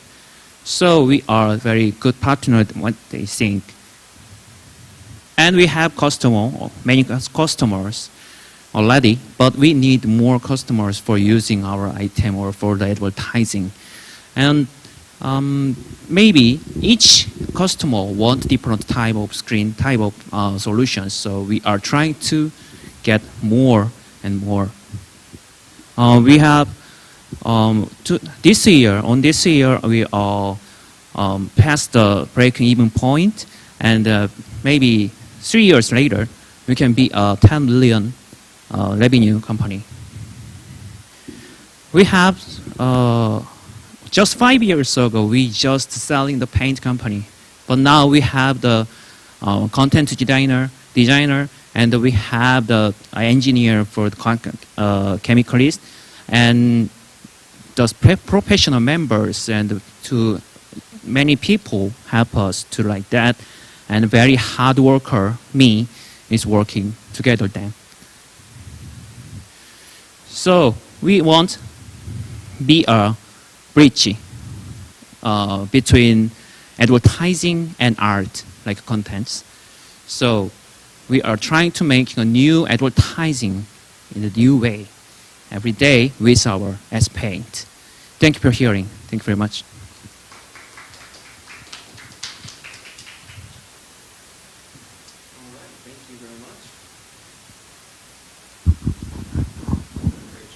Thank you. Now we're going to go to our judges online. Can you guys hear me?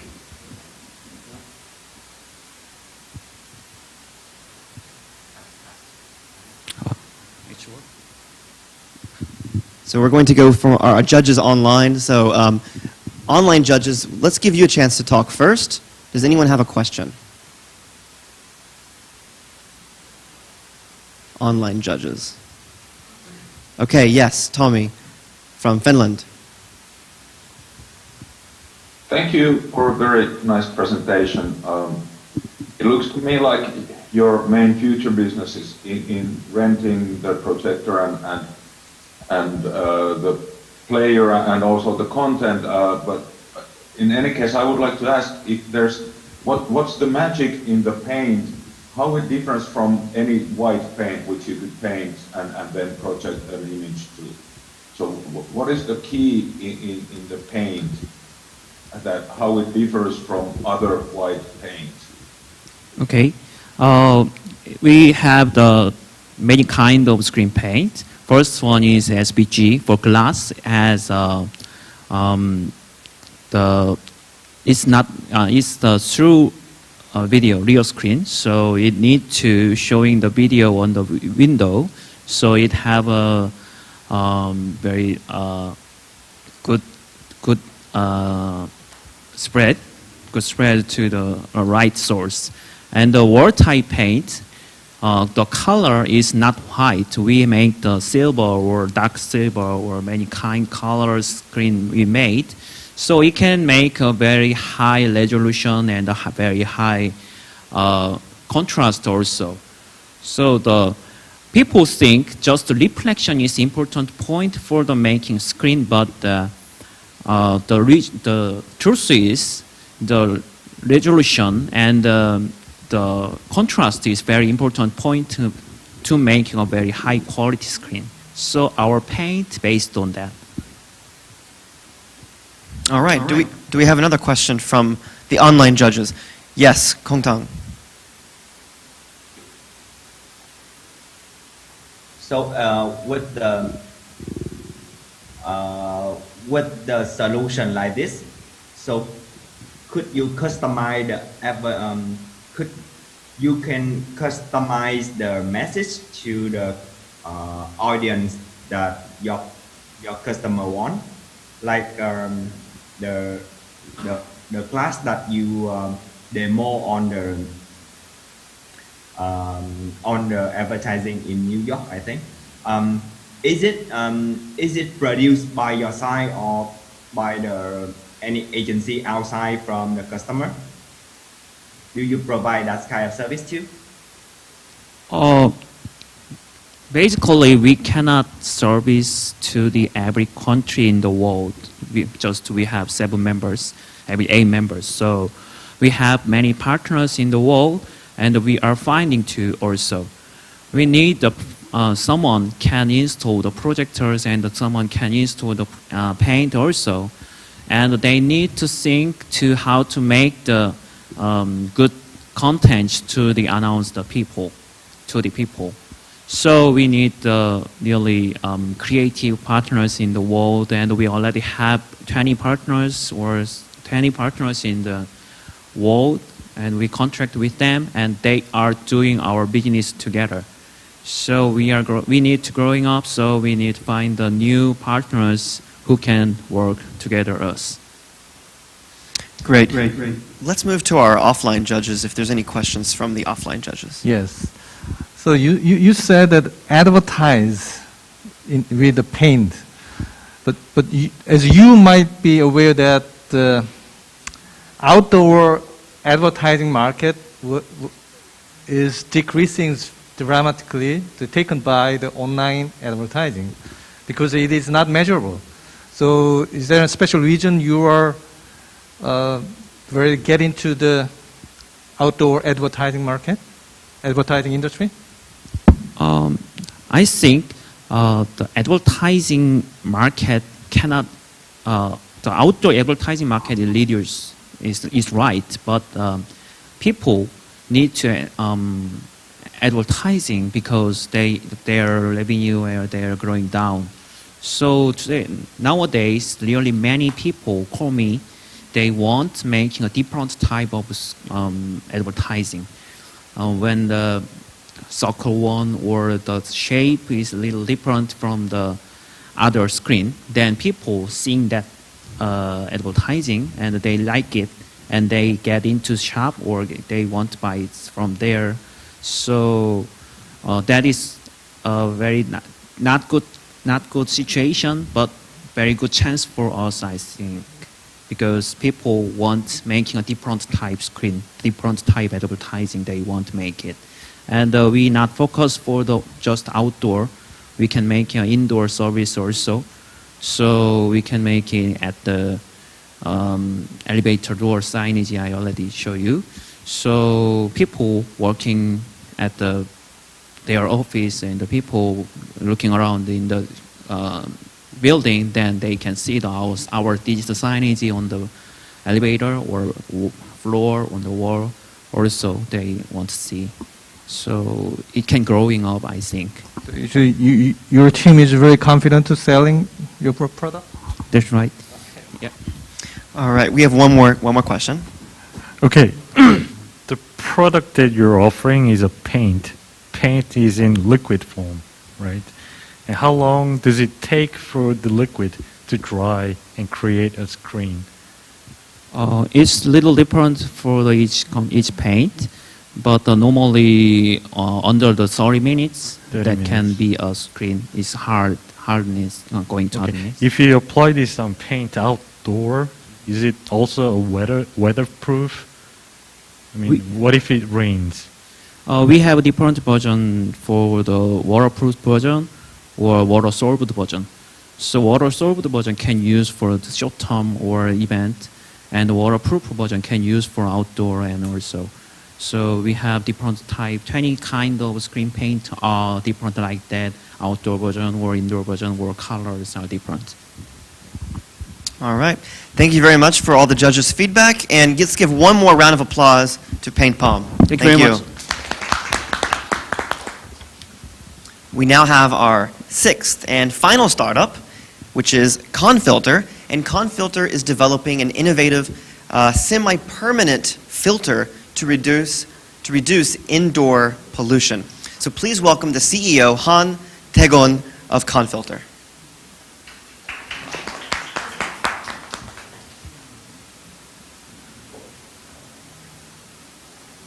Hello, I'm Daejeon Han, CEO of Confilter.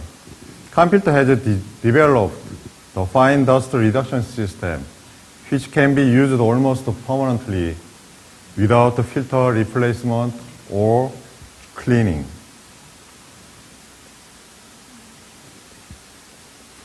We all know too well about the dangers of pollutants.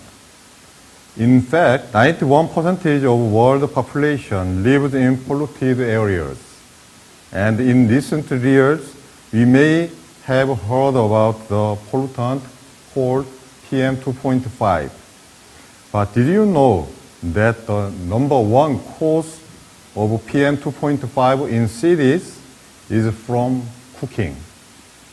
According to the WHO, 3.8 million people die every year from these pollutants caused by cooking emissions.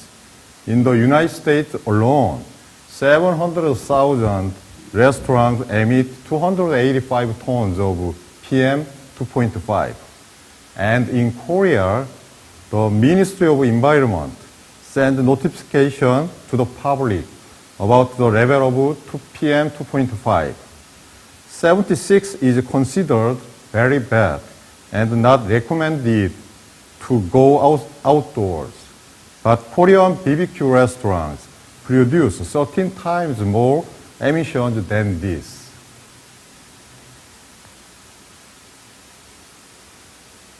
So what can we do to solve this problem? Where cooking emissions contain a mixture of PM 2.5 and oil, which easily clogs.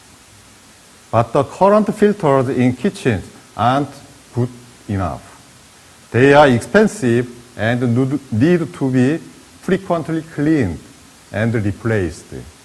This simply isn't a sustainable solution for restaurants to manage. So, let me introduce two can filter designed to annihilate dangerous pollutants and bad odors. The can filter is the only solution that is cost-effective and sustainable, requiring no maintenance. Sounds great, right? Well, let me explain how it works. Let's look at how vehicles deal with emissions. You see, vehicles require many filters: engine oil filters, air conditioner filters, and fuel filters. And if you own a car, you know that they need regular maintenance every 7 to 30,000 kilometers. But new diesel vehicles are also fitted with mufflers with special filters called DPF, or diesel particulate filter. They consist of ceramic filters that remove sticky carbon soot from the exhaust gas, which drastically reduce the black emissions. And as you may know, exhaust filters last for years, almost the full life expectancy of the vehicle.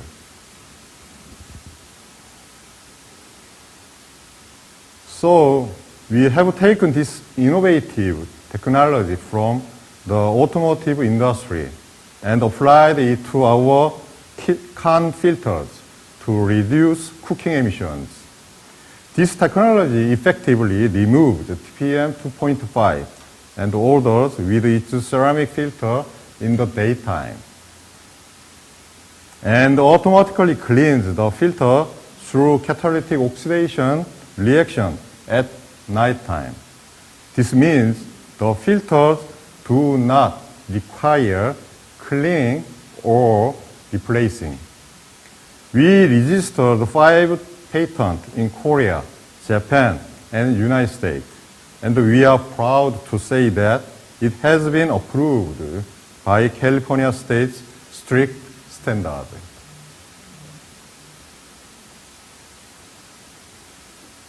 Ministry of Environment in Korea also began to work for regulations on gas emission in the food industry. In 2019, it finished investigating the fine dust amount from the livestock and poultry food service nationwide.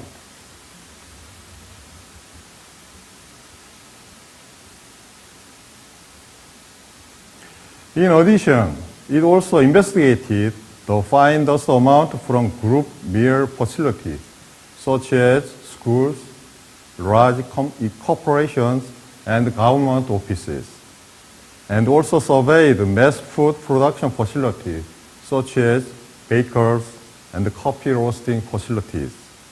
Based on this data, regulations are expected to be implemented in large facilities as early as next year. Our green technology can be easily adaptable to the building and construction market. Let's take an apartment as an example. The apartment residents are inhaling harmful substances discharged from the apartment again. CAM filter installation on the roof changed the apartment into a green complex with a zero emission of harmful substances. Large buildings also have their supply facilities, but with woven fabrics. High risk of being easily contaminated with a virus and bacteria. With our technology applied, 100% sterilization through catalytic reaction is possible without the need of filter replacement. So, clean air is always supplied.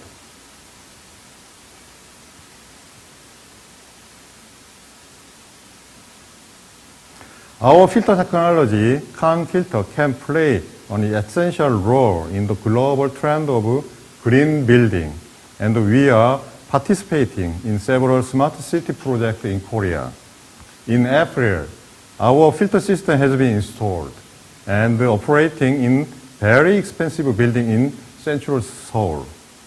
1.1 trillion value of building.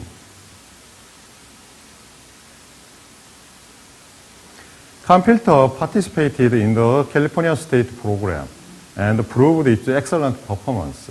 In fact, the California State has nominated CAM filter as the field test company to equip the first order of filters at the franchise restaurant in Bakersfield, north of LA. We are working regionally in the United States to enter the New York City market through passing the equipment performance certification by New York regulations, which differ from California regulations. It is projected that CAM filter will pass the test and begin entering New York market next year.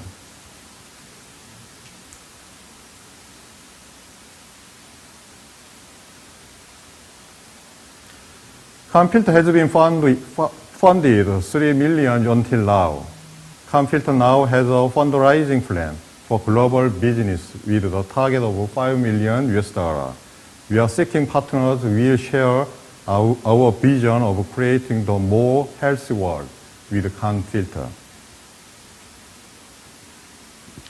CAM filter is growing into a global environment company with innovative green technologies for the better living environment as a basic human welfare. Thank you. Great job. All right, now let's hear from our judges. Let's start with the offline judges first. Do you guys have any questions for our CEO?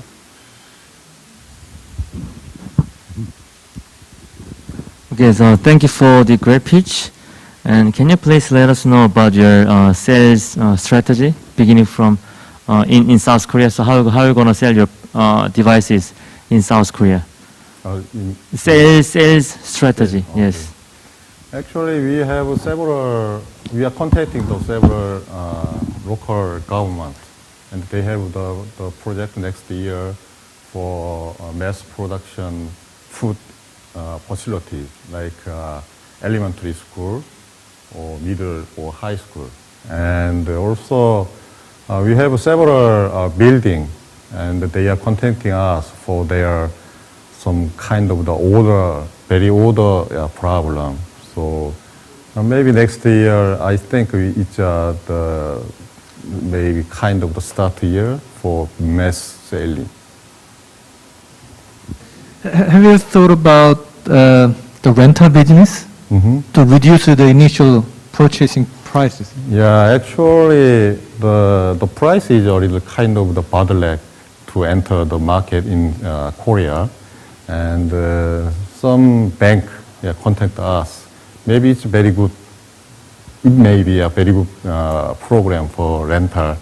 I mean, maybe the bank and our company and the customer, and just without any big money, they can install our machine to their restaurant. So we are thinking about that.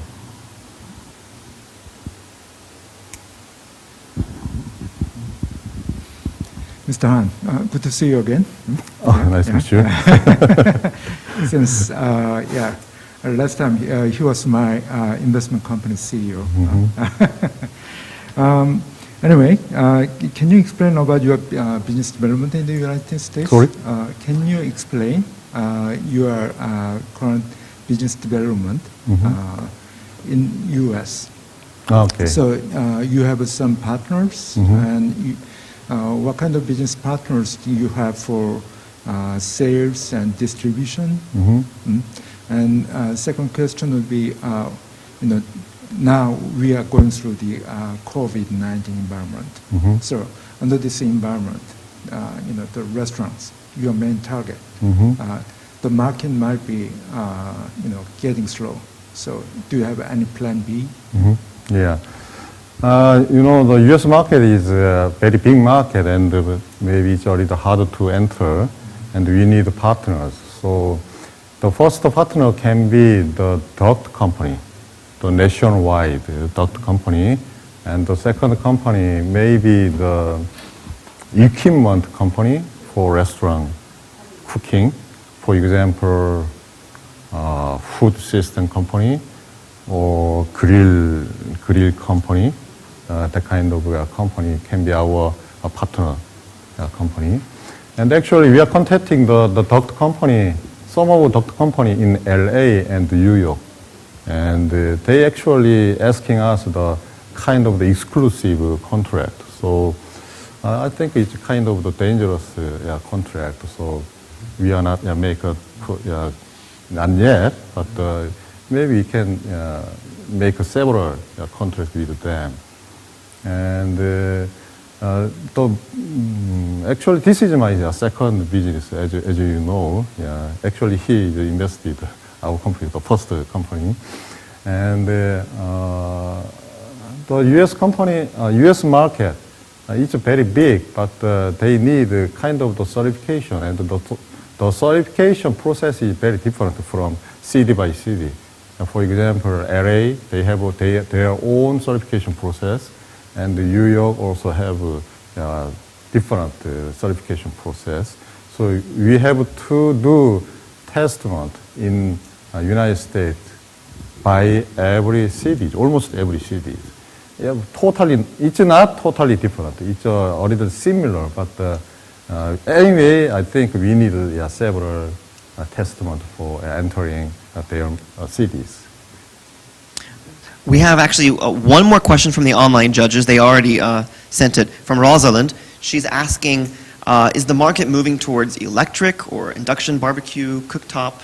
What kind of kitchenware is the market moving towards? Actually, the charbroiler cooking. Charbroiler cooking method make very big emission, but the electrical or gas also they emit some PM 2.5. So I think maybe the regulation first will be implemented on charbroiler restaurant, and after then maybe the regulation will be applied to the other cooking method restaurant. Great, thank you very much. Let's give one more round of applause for our last startup. And you can sit down, and let's get our startups to come sit down. Twinny and Paint Palm, you can join me up here on stage. Now we're going to have our last second session of feedback from the judges. So as we did last time, we'll start with the online judges. And if you guys can just give us some advice to the startups here on how they can enter your own market, whether that's Singapore, Vietnam, Japan, Mexico, etc. So let's see, who is ready to go first?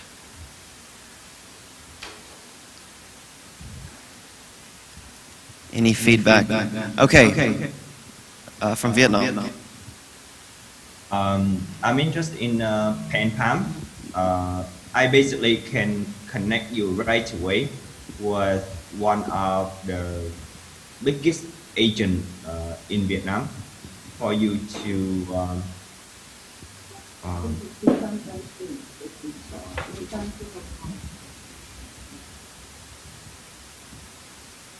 hello? We're still here. We still hear you. Okay.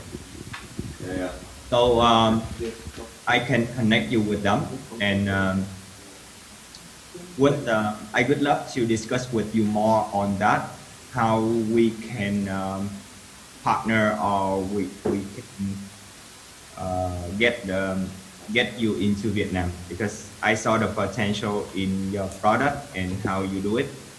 So looking forward to that. So that's what I share. For the rest, congratulations for your product. Thank you very much. Okay, we have a little bit of an echo, but let's move on to any other judges online that want to give some additional advice for the second round of startups? Yes, Christian from Mexico. Thank you all for the presentations. So just a couple things for Twinny. I think I can connect you guys if you're interested in all the distributions. As you mentioned, e-commerce, it's in the growth in Latin America. So there are a lot of companies that might need these your systems down here. So happy to introduce you to some companies that are pursuing the distribution model. And then for CamFilter, I think an interesting opportunity would be to focus on the dark kitchens, the cloud kitchens model. So we also know several companies pursuing that model in the region. So if you're interested, we can certainly put you in touch with those companies, which are, as they were mentioning, normal restaurants businesses are going slow, but the cloud kitchens are on the rise right now. So happy to introduce you guys to some of those players in the region. Great, thank you for that. Any final comment from any of us? Christian in Japan.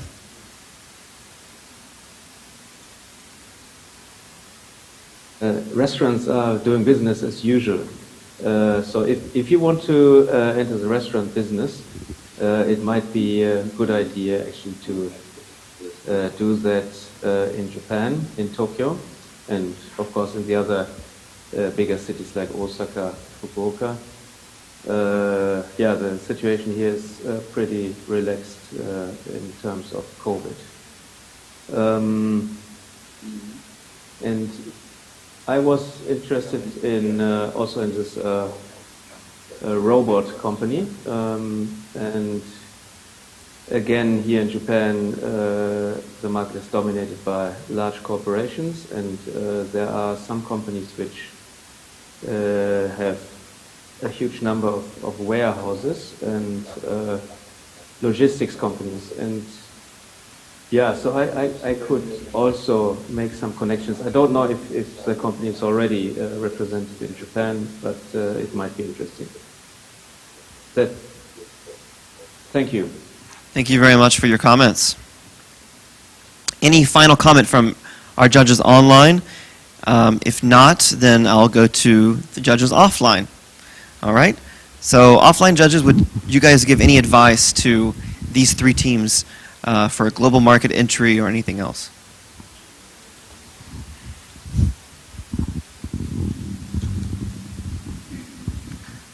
Thank you for the great pitch. And just one feedback is that that'd be great if you can share some of the kind of a future growth plan, because I can see that your product is really good, and I want to know how you would grow in the next maybe 3 or 5 years, and then how do you see your future as your own perspective, and how you want to view your industry in your own like companies based on your company's mission and vision. So if that is included, that would be great and to see the future through your eyes. That's one of my feedback. All right. Thank you guys, the judges. Startups, go ahead and stay here. As we mentioned earlier, we're broadcasting this live on YouTube, so a lot of people from around the world are also watching, and some people here as well in the audience. But I'd like to ask a few people here in the audience how they felt about today's event. You know, it's during Corona, it's difficult having these kinds of events, but we made it work online and offline. So first, Twinny, what do you think about today's event? Do you have any comments? I think it was a really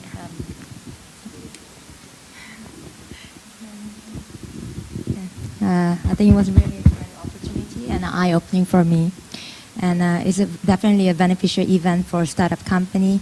And so I want to express my gratitude on behalf of my team and Twinny to our PDs and the Daejeon Creative Economy Innovation Center for being a great bridge between the Korea and the world. Yeah. Thank you very much. To one of our judges, Mr. Jung Hwae-hoon from KAIST, would you like to say anything about today's event? Yes, it was a great chance for me to meet lots of potential companies, and actually one of them I had a chance to meet them in the past, and I was very much interested in the company, and I actually wanted to invest in the company, but they picked up another investment company. So it was a little bit frustrating, but still, I saw lots of potential for them to go global. And at this time, I think going overseas market, we actually have to think about a more innovative way, and this global launchpad, it actually provides great connections for those judges in the overseas. They are actually providing all of their network to these companies, and it was great. So I appreciate their help, and I also expect their help with my investment companies too. Great, thanks for your comment. And that's really interesting that you actually invested in one of the other startups before. That's really cool. And then let's go to our online judges. Christian from Japan, did you want to have any comment about today's event? Okay. Yeah, so it was a very good event. One thing I can say is about these pitch events in general, make it crisp and short, and try to also make it a little bit more entertaining. And also the startups were from quite different business angles, and we had beauty, we had automotive and AI, and so on. So, I mean, usually when I'm attending these pitch events, it's a little bit more sorted by certain topics. So that's just a little bit of constructive. But on the other hand, at the moment, everything is online, and I just also attended another event on Sunday evening, which the topic there was social impact, actually. And